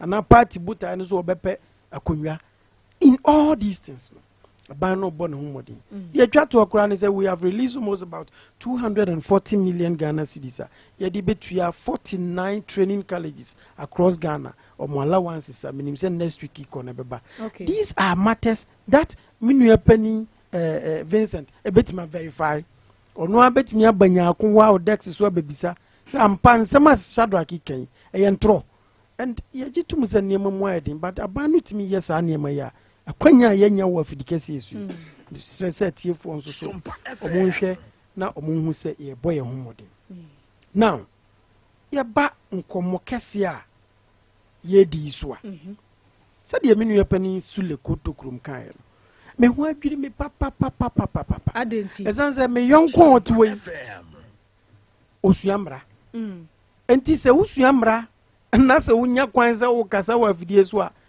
unkasa se Sami Jamfi asoma wo se me boss no Sami Jamfi atwetwe krata asende amanisisi a enna no wo kan so ho two patches Vincent na don't mean kana they wo kan nyina Sami Jamfi nsem no wo kan because enye law enye Dr. Fembeti di o kire school constitutional law no enye no wo kan so ho the most important thing is Nyarko we have to accept the fact say the Auditor General's office is an independent office. That is an established fact. But say who kind the public service the Audit Service Act, Act 85589. Okay, clause 10(2) or so. Me we verify. Okay, the appointment, the retirement board ni BBBR. One thing we should know, and he say whether you are the auditor, the auditor general, or a staff at the audit service, you continue to be a public servant. You should know that you come from an appointing authority. Despite the fact that we are independent, obi and appointee. And sometimes you have the luxury of enjoying your independence. Babia sabi mpanimfosi babia independence duru na hono obi nsusu de ehase. Menji ntumu say as a student of law, meji tumu da says Supreme Court are ruling that of course the matter in contention was unconstitutional. But now now I will try to defend it. But as it stands now, what we can do as public is to give a commentary. Okay. Meanwhile, he was going to as a fena Supreme Court will rule the matter. But the most important thing is that Nyarko kasa minu penny the letter na penny no etoso. I want to make a point. Sir, Minu Vincent, Ebia no nim the president of this matter. But this is not the first time. In fact, Professor Mills, the similar, Mr.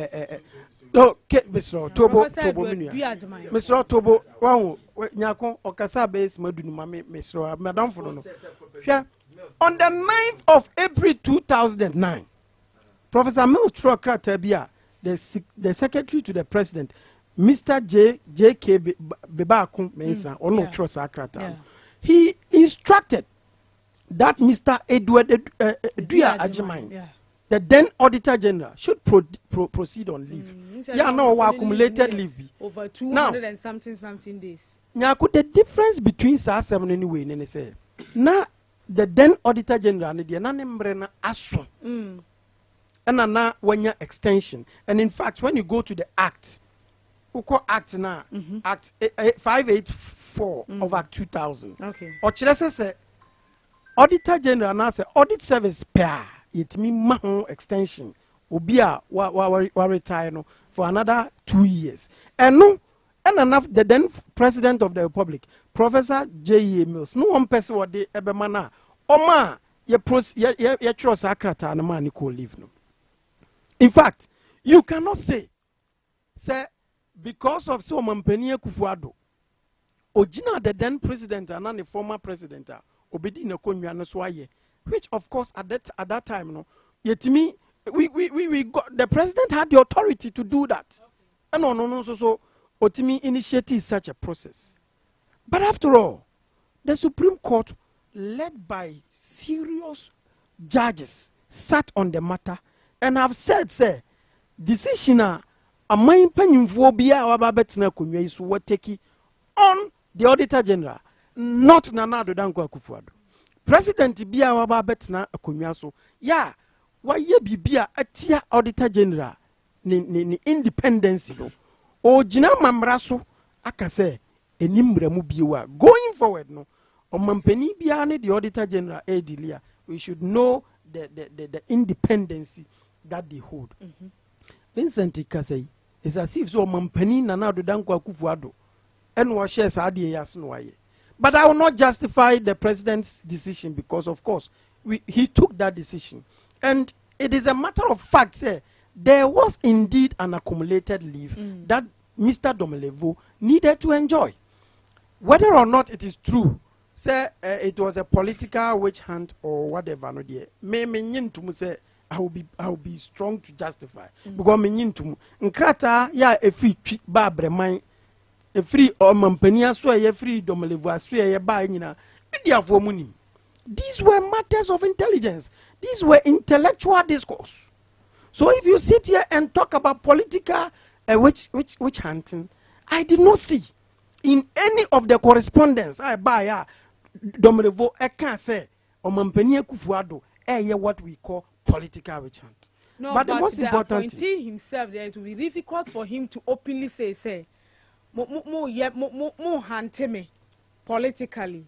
mu gina mo anwanyo sem tumi ya mo so de atata me de hu ono de be ye den de ama no but the surrounding issues no and ebe ma obi otie akire na hu say we ye political witch hunting. Yes, so in the same thing again, Nyarko meka say from nkomodia e course coming from and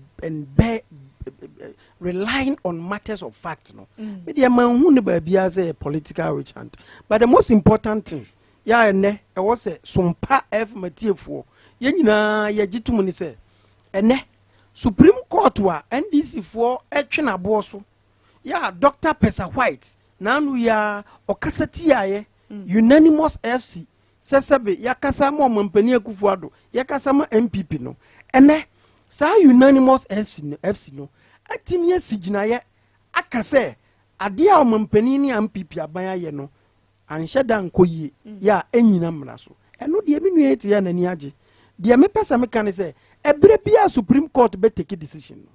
We want the NDC communicators to take the same thing in good faith. Okay. Esan se sabe untimi nko gina nsuo ani na wo nsuo no be gina akire a wobisa na ye de na nsuo ya ho no.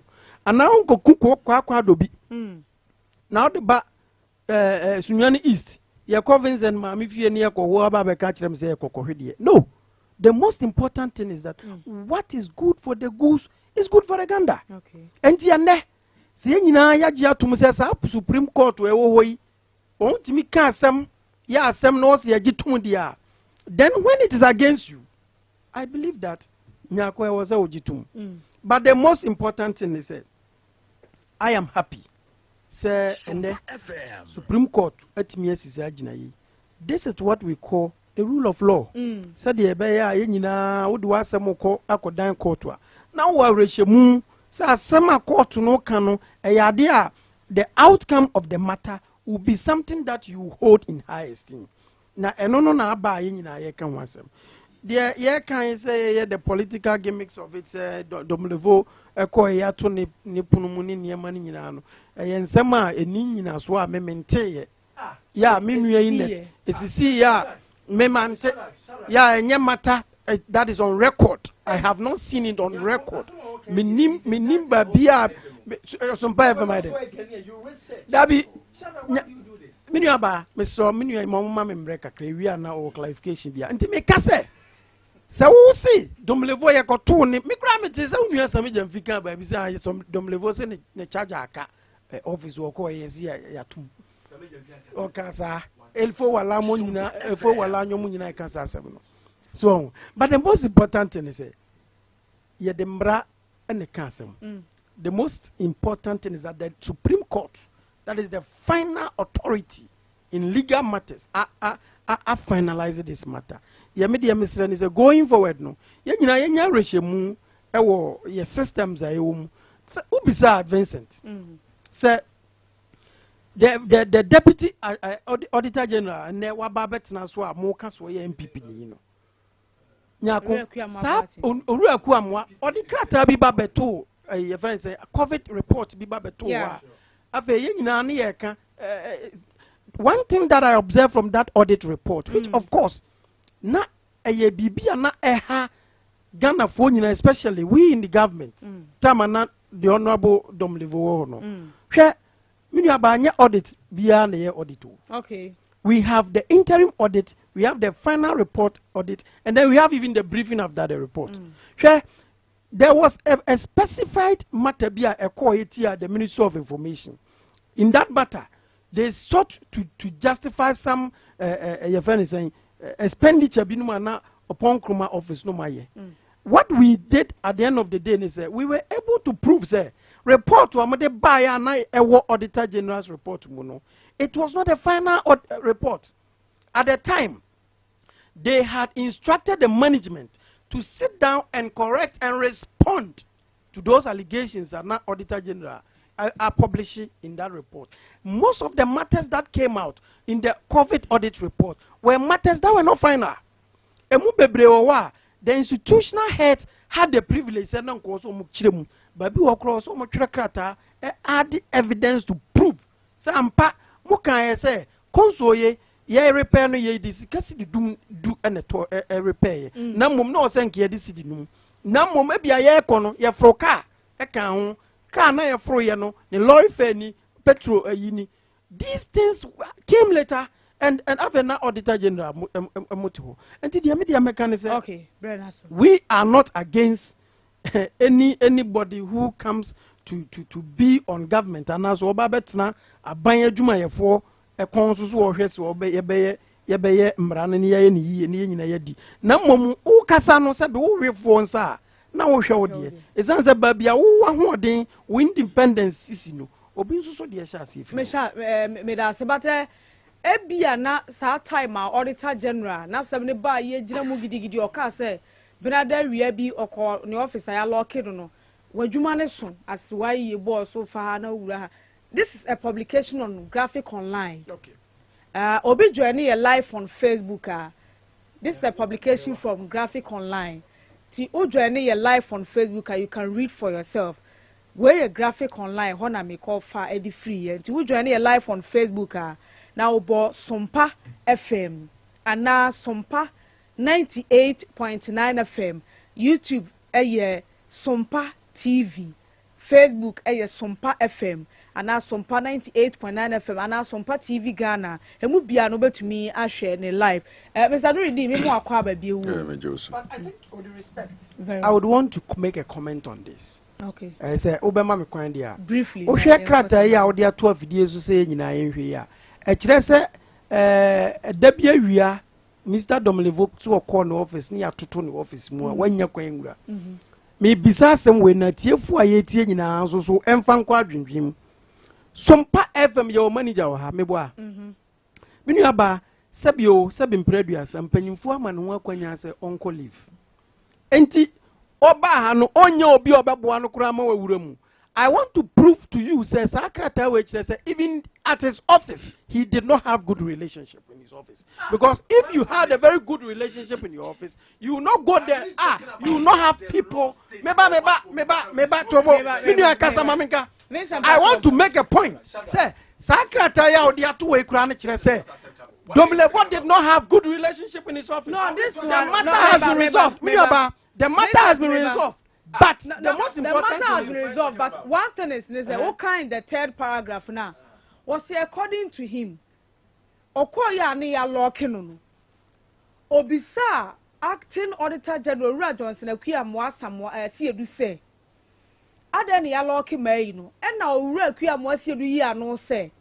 Audit Service Board Chairman Professor Edward Dria Jamaya no ya auditor general.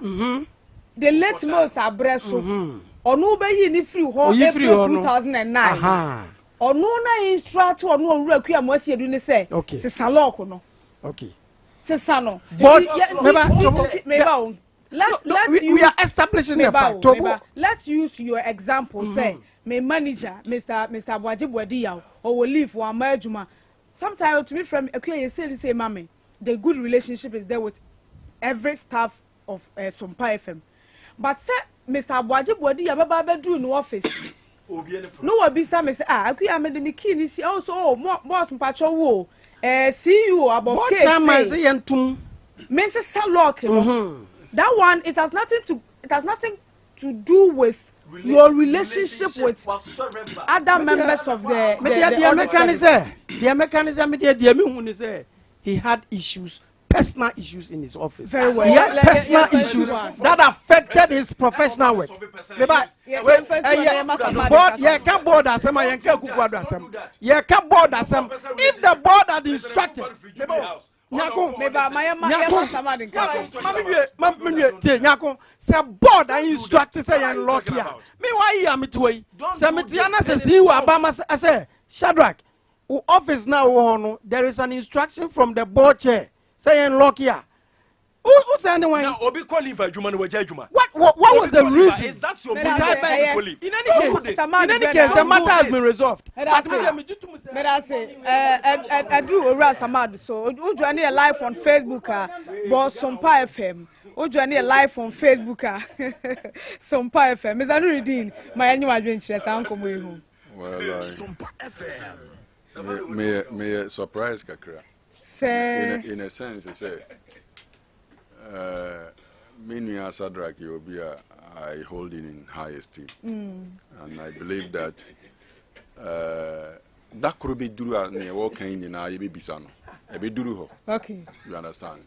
And as a vibrant young guy, Oko and him, we say on the side of law, no Nesenka, worker. After all, he's a law student. Now we. But I understand. Yes. My overall opinion, right.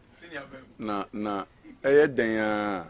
I think that officer who hold a public office and sounds so we beat me out. Young condemning a coin. Now, fee, young Henry Quine Pie, be faswa. Going forward, no, beer, Fahone, a banya waba when ye jumana no, na security and ye guarantee. Near air costing no reference wo Professor Mills, Mirimu, and whatever I be do her. But before then, my main congratulate Shadrach say, say ne opening you know my eti say Dr. Baumia. I did not campaign from who on Bebuama Baumia vision, any Munina vision, say Baumia Babe flat bear and album. And I think that, like he indicated, and Munyamshe, as a young guy, now there were thousands and millions of people around now. Oye Obia or more a pinpoint to. The Nina the fact say, oh, born homebody. Try as much as possible to be that good guy. Yenimwa and pinning for try as much as possible. Say obey part of the history making. And I know say wabe part of the history obey well from there. Emma and Munyama Eshe Fatano. Monsaka as a party. PNC dear ye touch line. Ye football no ne tray mamu. Moboni year fine. Ye beka. More sign bono anyhow on so Yebeka. But on the main topic, I think that to be very honest with you, President Nana Ado to become the president of the country. And so what can be brave. You may be our kind border on corruption and and stuff like that. Nti me adeba kwa ema me kra ho to no abra president ebe take the reign of government. And they say, wa vow say, baby away duri, enya dia afi na obeba ebe pesika atu ni bottom, oba to protect the public purse. Na domilevon so hwe na namu tu ni nuema bia wo ya, e kire se obetimi aboa mana ananas anisu adi atimi abam. You understand? Nti that picture no was created all over. Ema Ghana fo nyina hu say Sama no was abota and say Obeboa man Nana Ado succeeding. Yes, even with the time no Nana Ebaya almost started a two anamono. Say issues of senior minister and others baya would jinan and nine so say adi mimano enko. Senior minister threaten say or the Beko court or the Koyo and stuff like that. Nina na threaten ya if he never say bane say nipa na wono appoint ono na namu tu bi wo ho a wani nje ho na wo ka ho asem a na feedback e ba enye palatable. How will you take it? And I think that sad no a part of the reasons are by. But you see Mr. Sadraka say enye witch hunting and whatever. I agree with him. Koye to say and they are make fear preobika say make say Nanaka say yetisika so come there still come there was a political top. Me say nkasa bi because as obia oye kan defo no where the bia ota a reference ma akola oba. Okay. Ndi se wo say yentiti ye no sisi ya koye na say nokura ye de tie nkola wo fie wo ho. Ene nokura nso ayede ye politics wo ho adida so oni he my because a drew stage bia you cannot decide or determine which part of nokura no ena akola no befa na odi abo na bera nti ye de enim say Bible ama ye hu nokura ewu Quran ama ye hu nokura ewu dinti na ye create ya ye nokura to understand say ubetimi ahyebo e chen bo sha anyame ankasa ye hye you understand say e banesa ape na nuama no ayedin de bia make say look Nanado came with his own marking scheme. Corruption asem na ye kan. Domelevu asem na ye kan. Corruption no a we bon hu dawura enam ne so ande. Oni obi beautiful Rebecca enjoy ndi. You understand? Nti se eba ne se obi beye omwa na watimi aku corruption no a sa nipa no sa treatment no na ede ma no because deterrent a o serve no enye you refer back to what Professor Mills did. Na me pese MPP fo nyina nso gitumu nde se sa errors no a Professor Mills ye ne mama ye enne nam so a mo be fa aman no nde a mo bu no. Okay. Nti eya na indictment on them. Se miri bia no se bibi ba na ye ka na akoye se omumumu amambuo no ane enya ya pi omo si nchen no eno na ye referral point. Wa hu ne mi chire eno na ye referral point. Nti se Supreme Court ba na sa di omo adi se ne mpenyimfo mienu si akan mi gidi se sa de no bibia nso a ewa asase no wa wiye em se asi because mpenyimfo ama ya hu se sa de no be ni kwan se me na se me ko me leave me se me nko nti wo ha na se ndi me na me time a me se no me ye di aboa Ghana nti me se me de beche you understand nti wo ha no say chinchina a wo push me out se me nko je ma home me bed no me kan say epe home age. You understand? Ntino, yen several like I always say, the younger generations that are coming up, no. Mpenyimfo try as much as possible. Say, ombeja good legacy amaye. Nenye referral point. Nenye miribia no. Na omo anamo no omu tu ya anamo pano. Yen fair no. Nejai anamo a obi etu a. Enam soa ebia yepamu ni firi ho na obeji ye. Na ye sign call refer sa anuama no. Eya na chere se ebia ye nyina ya abro pepepe na se NDC ni MPP ye ka bom se ye teamwork o because ye kan 2024 a omo pere bebrebe se we be win omo ba akoma na PNC se me de oluma mete ho ehwe omo but the reality is that ye try as much as possible na ene be law wo ho ena humanity enso wo ho. Okay. There are instances omumie no practice law a drew stage bi na odi case bre lawyer na o de court kura judge no tia asem no a wo se oh asem ya adamfo sa di momo mane mba muntem munko siesie. You understand? There are instances bebre judges are taking a step nti se eba na se ebia mamuomu na ebia wa ba na bibi nso enkoyia nti you can handle it in a manner that is embe topic in the yes say your time any emre kase the misusu say nanado a take decision na wi because wo take nyina na enim say na ebesi si any see no they should try as much as possible say legacy are more set president are more set no omo try say omo de nuado bejaye na enko say nde una wo so chena Vincent beba na enye say bia se nye nuado a woni Sadrak wa ne office ho no cost street na wo ko yina afiri ho president no wo ho de we wo krom ha yes ye wo president no wo ho say abanya wini na obi nam echeche aban ka sa officials team suban boni you understand say nuema nyina at the end of the day wo wie ma oni nipa no abetena sei na mo adi nkombo nti ye coexistence no dinti na emma enumum en supersede your selfish interest. At the end of the day we are building Ghana.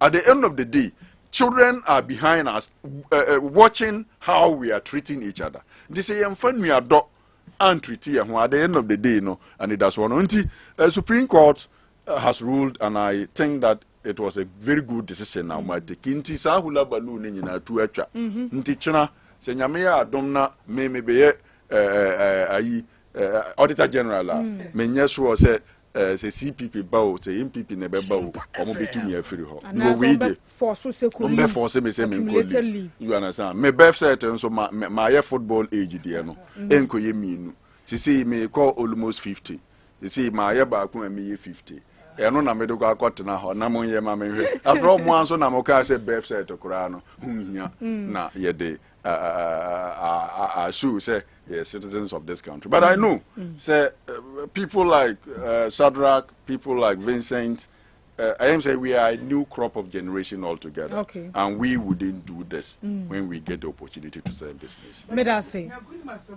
The power back when you bring. You am penny for me, you and Omba members of parliament. I'm no money word. Okay. Me, I'm in your penny the parliamentary candidate for Smianis. Say it, 7 in a word. I see. Me, you are a 4 lanyo. Many in a word. Okay. And MPP for the we know your back up in a firm. The can you know come. That's it.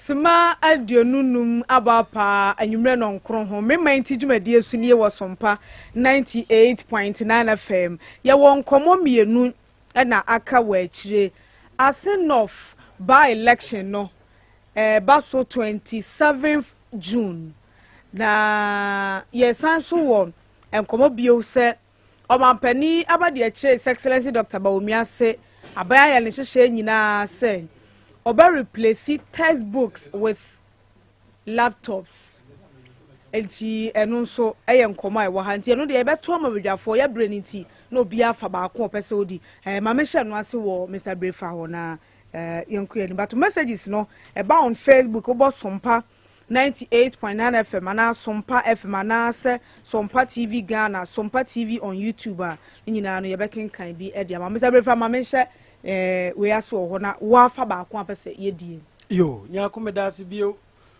na minimisa na de internet nti Ghana ha ba bia ye hwe wa fidie yeah nti adofo a na ye wo kumawu ya ye bo a e mankunimdie ba ye no mijina MPP fo na mu eda o masipa empire ye bone se adwumaden ya Ghana mampani His Excellency Nana Danko Akufo-Addo wabo despite how I wo ni amani a ye wo mu ene se be critics a eba no nyina no de si wo kumawu no kire se Ghana fo edo mani hwe ade pa na wo kan asem a ya na on gina mfimfini no mo hwe de ebeboa om yempaya ye boni se asen not nsusu no mpanyimfo be hu niema papa a omompani Nana Danko Akufo-Addo ne MPP fo ye na yenyina so ensi gina ye de ye gitumu se de ye no eno enedi yechi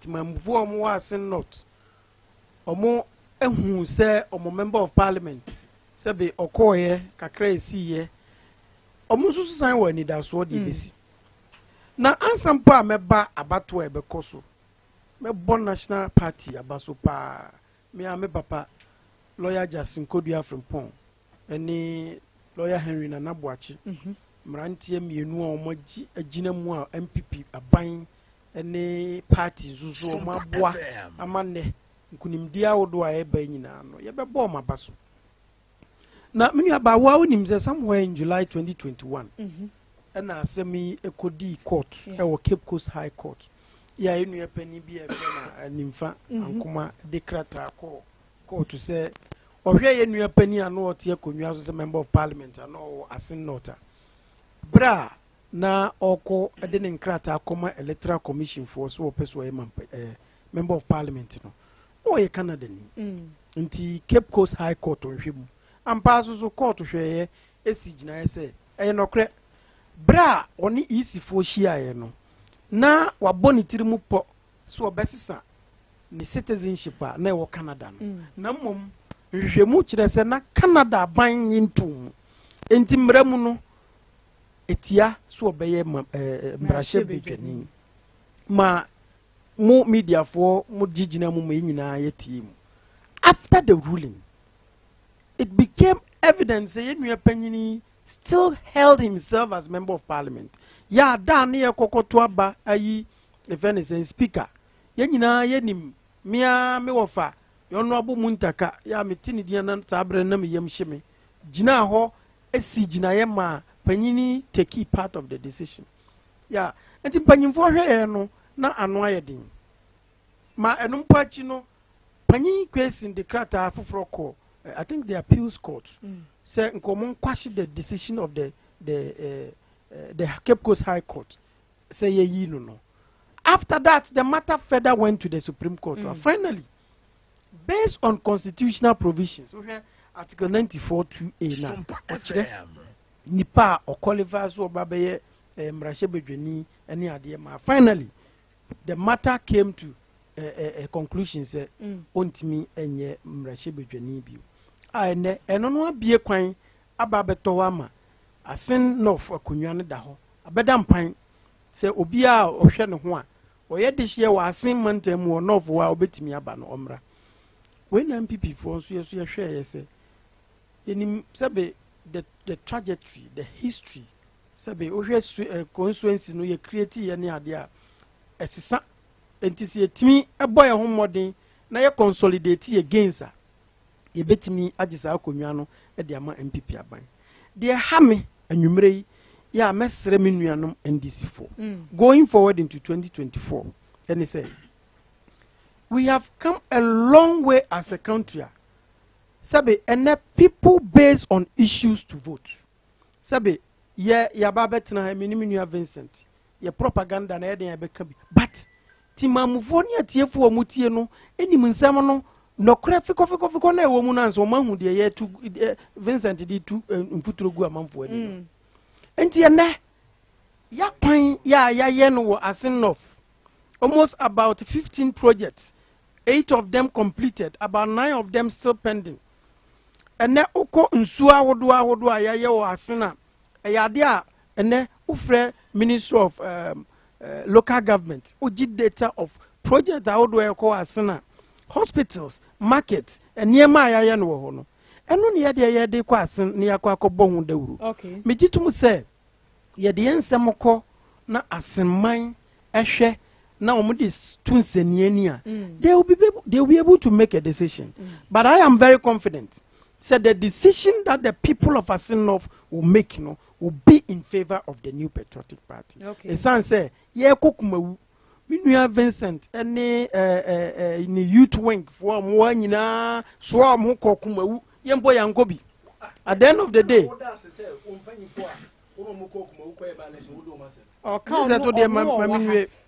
Minua ajeni mbwati obono East. I have original youth organizer. Omunyina ko yensuso. Fufi anye kapre. Sa na me kase.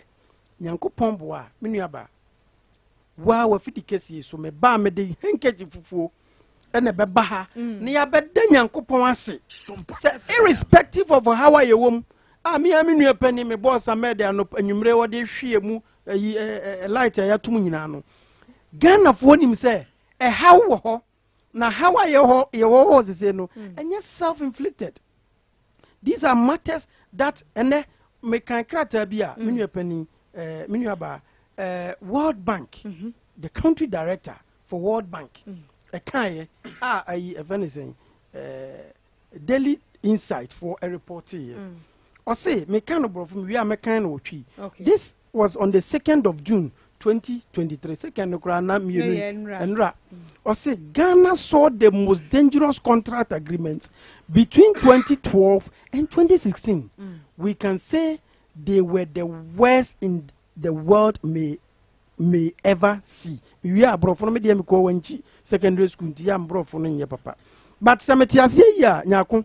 Or say contract na enye na ebon na eye kankan. Ya ebefa World Bank for mpanyimfo krat table so no dodo no e between 2012 to 2016 Vincent de ono no ya de pa nti obehu mampani asa abre not ye konwa so Ghana na panyini sei oba betena so oniema wo ye ntwa yie na wasan aba abagina asen ka kira asen manse ye ntoma o candidate anwa ne beti mia menua pani ayi koku anyi do ho sa panyi no ya ota ne di nkomo o mafidie so pa Okana no ewo Atinka FM omushow baako mepe din diamo osi na oye NDC panyini pa in 2012 the honorable Jachi Kwesi was disqualified by the NDC regional party in Asen when he sought to contest for the parliamentary seat. Okay. In 2016 Honorable Koku Anyido was the Deputy General Secretary of the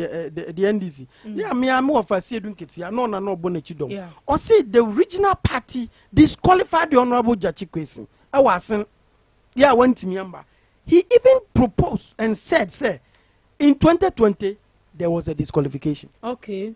Umunim kwan fast wa the honorable Jachi Kwesi sign a ballot. Me dia me kan say sabi nka obi say usuma brewa ba bi obeto de nka enye wasem. Okay. Namom bio ya na obi nim honorable Abusa Kande issue no nti de ya na ye de toton enyepe Abusa Kande no kita dual citizenship no passport be yemi ni ade untimi mfa ntutu Jachi Kwesi nsem.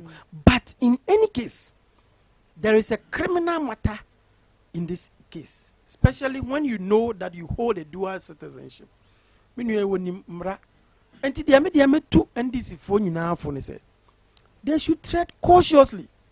Esan say sabe emra enane panyini no edi se ebeya me de mafutu a me nkura adua me de ma ne say yemfa ne sinchempe obi fufuro. Okay. Enti sa dabi se mra ne san chi no na Supreme Court ye de no kotuma Minu Vincent ne minu Sami Jamfi omo baba betena Ghana ha ba sompafo ha aba be ka say na nado danko akufu ado en wa maye de Jachi Kwesi na kwakotum sa bre no na elite. And I am saying this lastly to say we want to advise the NDC that there should be a proper transition.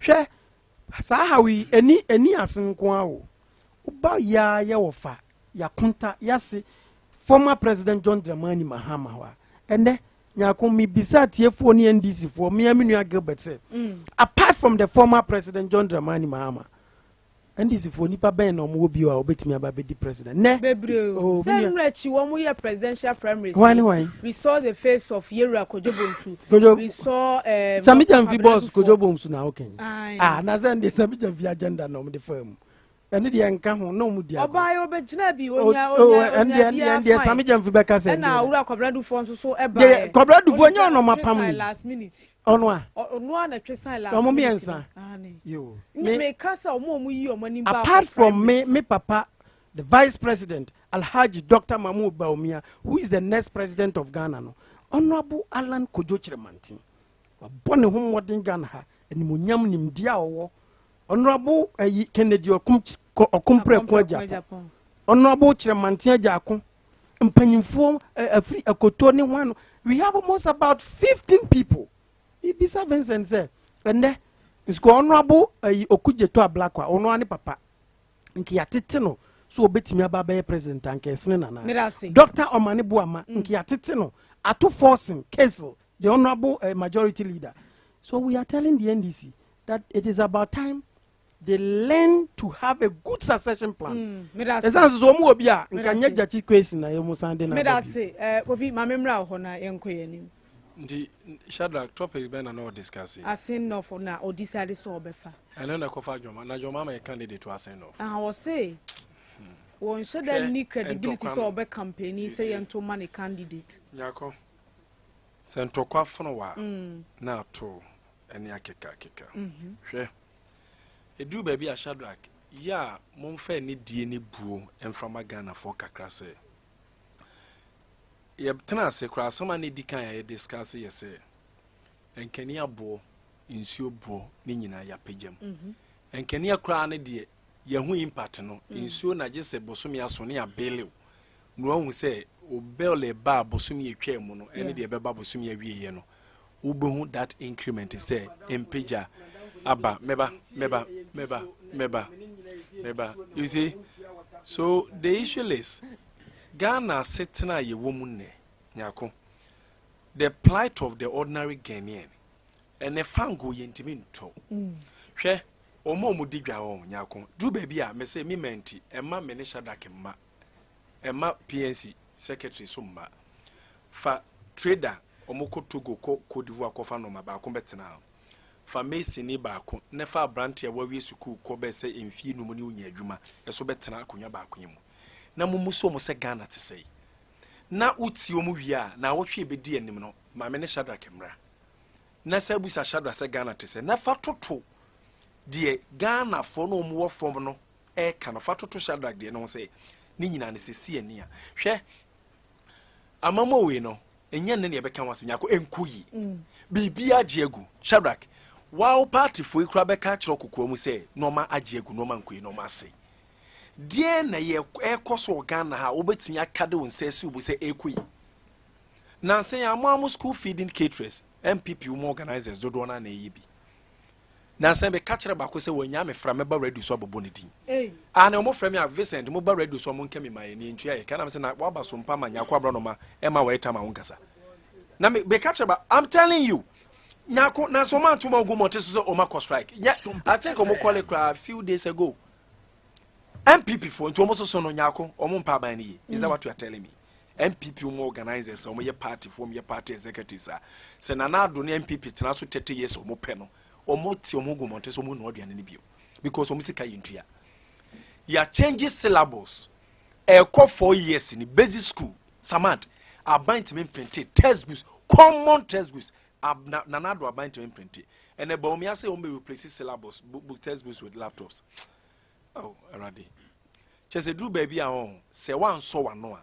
abamu mpanyimfo bi kasa o mo kasa no mo ne ye bi no obeka de yenka textbooks so na ya change syllabus no untimi printe ye wo so de nkra basic school e free mensa krom e de ko ohun krom obema laptops ho na nkro na nkane ni ho no laptops na charge how would they charge their laptops you see just they don't even appreciate the matters Ghana ya sit they omo tenkran ya Nyarko omo kase bibia Jubilee House omo nyinya sika to third down we East Legon Trazako McCarthy Hill Airport Hills so you almost say Ghana no e Airport Hills en nkran obitu ohun krom textbooks or the best you the teacher ni 4 years in print ba umia say or the laptop komano doesn't make sense to you. You see, they don't know and you see they don't even appreciate the educational system. Said you see there 1 2 3 ABCD 2 letter words 3 letter words near keka kono ba umia minim te omo city no mase. So MPP ni kase already so they feel say said omo sito omo said omo tete omo V8 ma kese omo bu petrol kwa omuda kani amu kwa ye tontade mu omo o maketu akese o allowance se ne adenzo so they feel say sana Ghana ni bia ho sito no Nyarko no man koye o hwe eduru ba bia ho na wutie manfo nsem a wo kwa wo hawa wo no Nyarko obeto akwene Nyarko mu nyina mu ntibi ye ka na kure mu nyina mu tibi obi timi ne na ha obi betu onim a wo ha no watete na wo nemu no wo refi wo to kwene that is the plight of the ordinary Ghanaian no ma diegu bibia nkoye NSP pa hwe car na wosesa wo yela 2 years ago ebia betua 150 Ghana the same car the same quantity of oil the same adwuma kro na no okoya you pay more than 250 Ghana almost 300 Ghana cedis and you are telling me say no ma akoye ti ye to aba the same ordinary Ghanaian best salary akoto aba ma oh in some people ha literally e yatem didi oh MPP for ne kasa literally omu didi atem because omu be so mo kire say so omu magana ye dimpo se de ya ne du abato a ye beto aba mo but abato no Nyarko yi ya setena mu ye said you wosi hu said the man si ko said you bottom man penda da ko foka na mbi atwam no hwe wa setena ne to aba na matetena mu ko yi na kofo a mo so mafo madwuma when was the last time I say MPP ni e kana kwa asem Nyarko kana kure who host MPP before communicators regularly we say Shadrack betena yi wakasa more than 30 minutes what is wakana kwa asem because ne na kofo no mo ko nkan koye match pass this day and age ye do bi fi bole ye do bi fi na vrongo ye do bi fi sunya tena metro mass mo ko nkan onkoye match pass awiakete 2 o'clock ya ma na dwuma boso me 700 Ghana obi owi university omoye adwuma no vie miensa no motifie boso me nkron abande omoka you are not able to pay and you are telling me say napko ni ashada ko tie me ne no o ka che say ye koto aba na sebi onim de oye ohuru nanim efiri ase ye koso o dware ya wode support to na chi o twi na chi na wabonsu aguso no wapepa ne ho no ahye na tade enti no Nyarko o meta beto aba ama what are you telling me Shadra dru ba bia ho mo fa ni de mayo ya maame no ma no mukutu ko fa no Nyarko December 2016 so ope 1 million sefa na o hia titisika no 6,000 Ghana cedis sorry 60 million 6,000 Ghana and ope the same 1 million sefa o hia more than 20,000 Ghana cedis 36 can 200 million. You are telling me say sa Ghana ne no so te ase not no koto aba na obeto aba ma candidate. What are you telling us? You see, mo didi atem na munim MPP for. Oh, mo cancel ya kire mo kire sese biu. Ye nim de ye se o man. Ye timamfo etima ni mo no. Je say mo ma ye ho kire ye kra na edu abato a munim de o ma mo de be me man 100 Ghana 50 Ghana na mo de influence ye na ato aba ma mo. I was in Kumawu the whole day. I was there with my national chairman Johnson Asedun Ketia, my parliamentary candidate Said Mubarak, and my constituency chairman Stephen Edu. From morning to say ye election, we were there.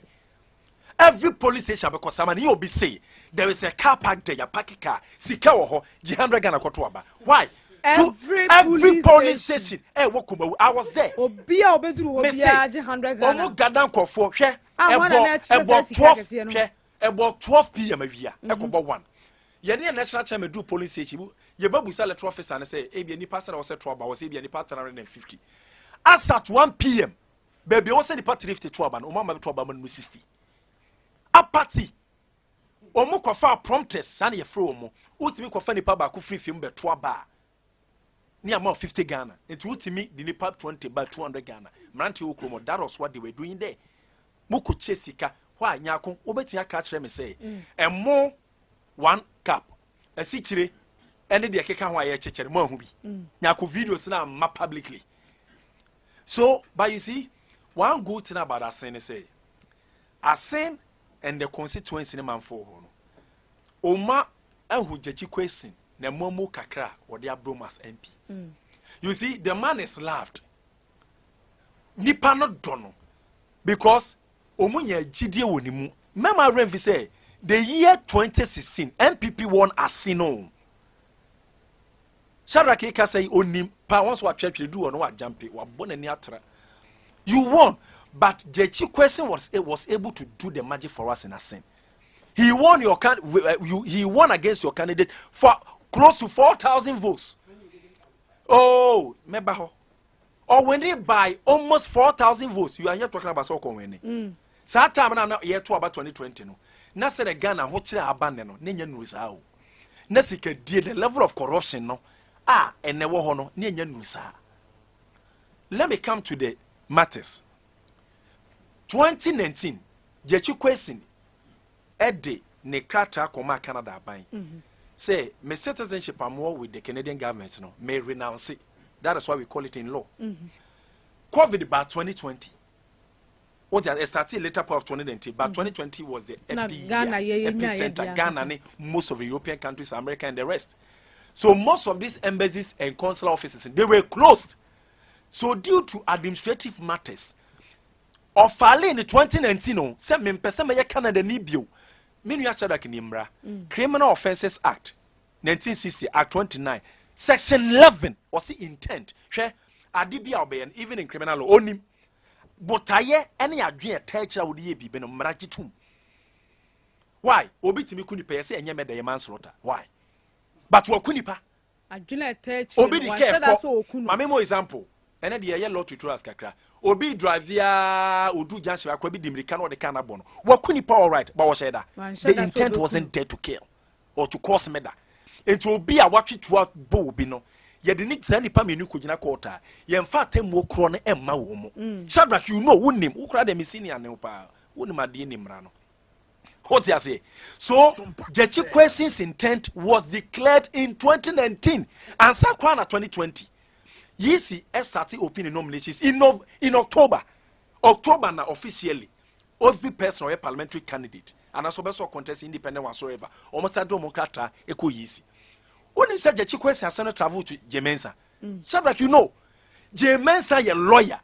Otien in Krata because a jumping from a Saint North Electoral Officer no a travel FTRA regional YC officer Echo national headquarters ma James and me former lecturer MPP and Desi Akufo-Addo Dr. Bosona Sare nyina trans hwehwe mu ka se no se ehwe won krata we mu dia ye giri se esefata se okoko contest election the YC James gave the go ahead for Jechi Kwesi to contest. Oh, Mr. James a lawyer, and you know what practice for several years on Nyarko. After so contest ye, surprisingly, yes, Abraham Tebidi Nimaku, a known MPP activist, and Shadrach knows, won't be running away from that. And the assembly could keep Kosai court. Yankomra court to say, not unqualified. But it is strange. Let's raise common sense issues here. Okay. And even legal matters. Nyarko, time will be a MP. Yakas will be a MP. A yamra wa fala na sembra ya to Obama say MP. MP there so what? At the time I to Obama jechi kwesi no, na the certificate for renunciation aba. Me say, TME, you see, share emra no. A very dynamic. TME medical can intent as section 11 of your Criminal Offences Act 1960 at 29 section 11. Talking about intent. At Jenny Botaye BBH. Shadrach, you know, and I made the man sort an example. And I made sure say, Jechi question 2019 po and Oden and Kata Koye. At the time I to about be member of parliament elect no, none is certificate number about November 2020. And so about December 7, 2020. And you see a general, in a Mibusa Senyako, Yakas will be MP.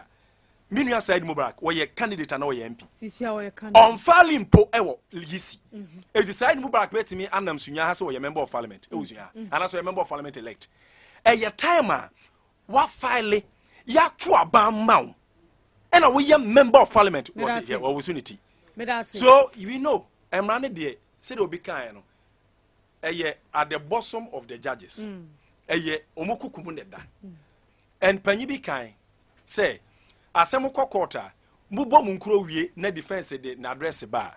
Already judge didn't be assembly koto. Okay. So yen be grudge the court, but they can say, Jachi question actually say or that intention so based stand debut. And I know so support of the party. Yebe kwa buano 27th, and I know say the good people of Ascend North. Now some the TV for man kwasema media for mu. Ekwanya adaho CCS ni yenye Samad ye degrade akwisiso medase contract any paper ya award contract amano MPP for who say yekoto about 27 June and ne kwanya gradency so that say 7 years ni ye degrade akwisiso but let me tell you the good people of Asino come June 27 emmo anajo no wotwe no so no wotwe no nyame ya adoma na honorable Jechi question Asino for to Obama for justice prepare your any punto de medase ora no redeem ma menye wadwen chira sama for medase so we say ni so Vincent ya yere ne hu ya se one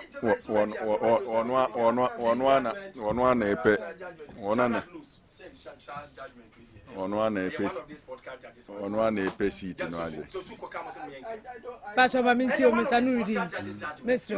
me pacho ma mintio Mr. Nuruddin Vincent Mr. ma yentie nuru na onya ne time pacho ma mintio do ya guso. All right, I think that so is equal, but one thing in a year clear wa brabum. Brabum maybe anwa bibi beto no se unya excuse the ma yana wudi hu abro. Okay. You understand?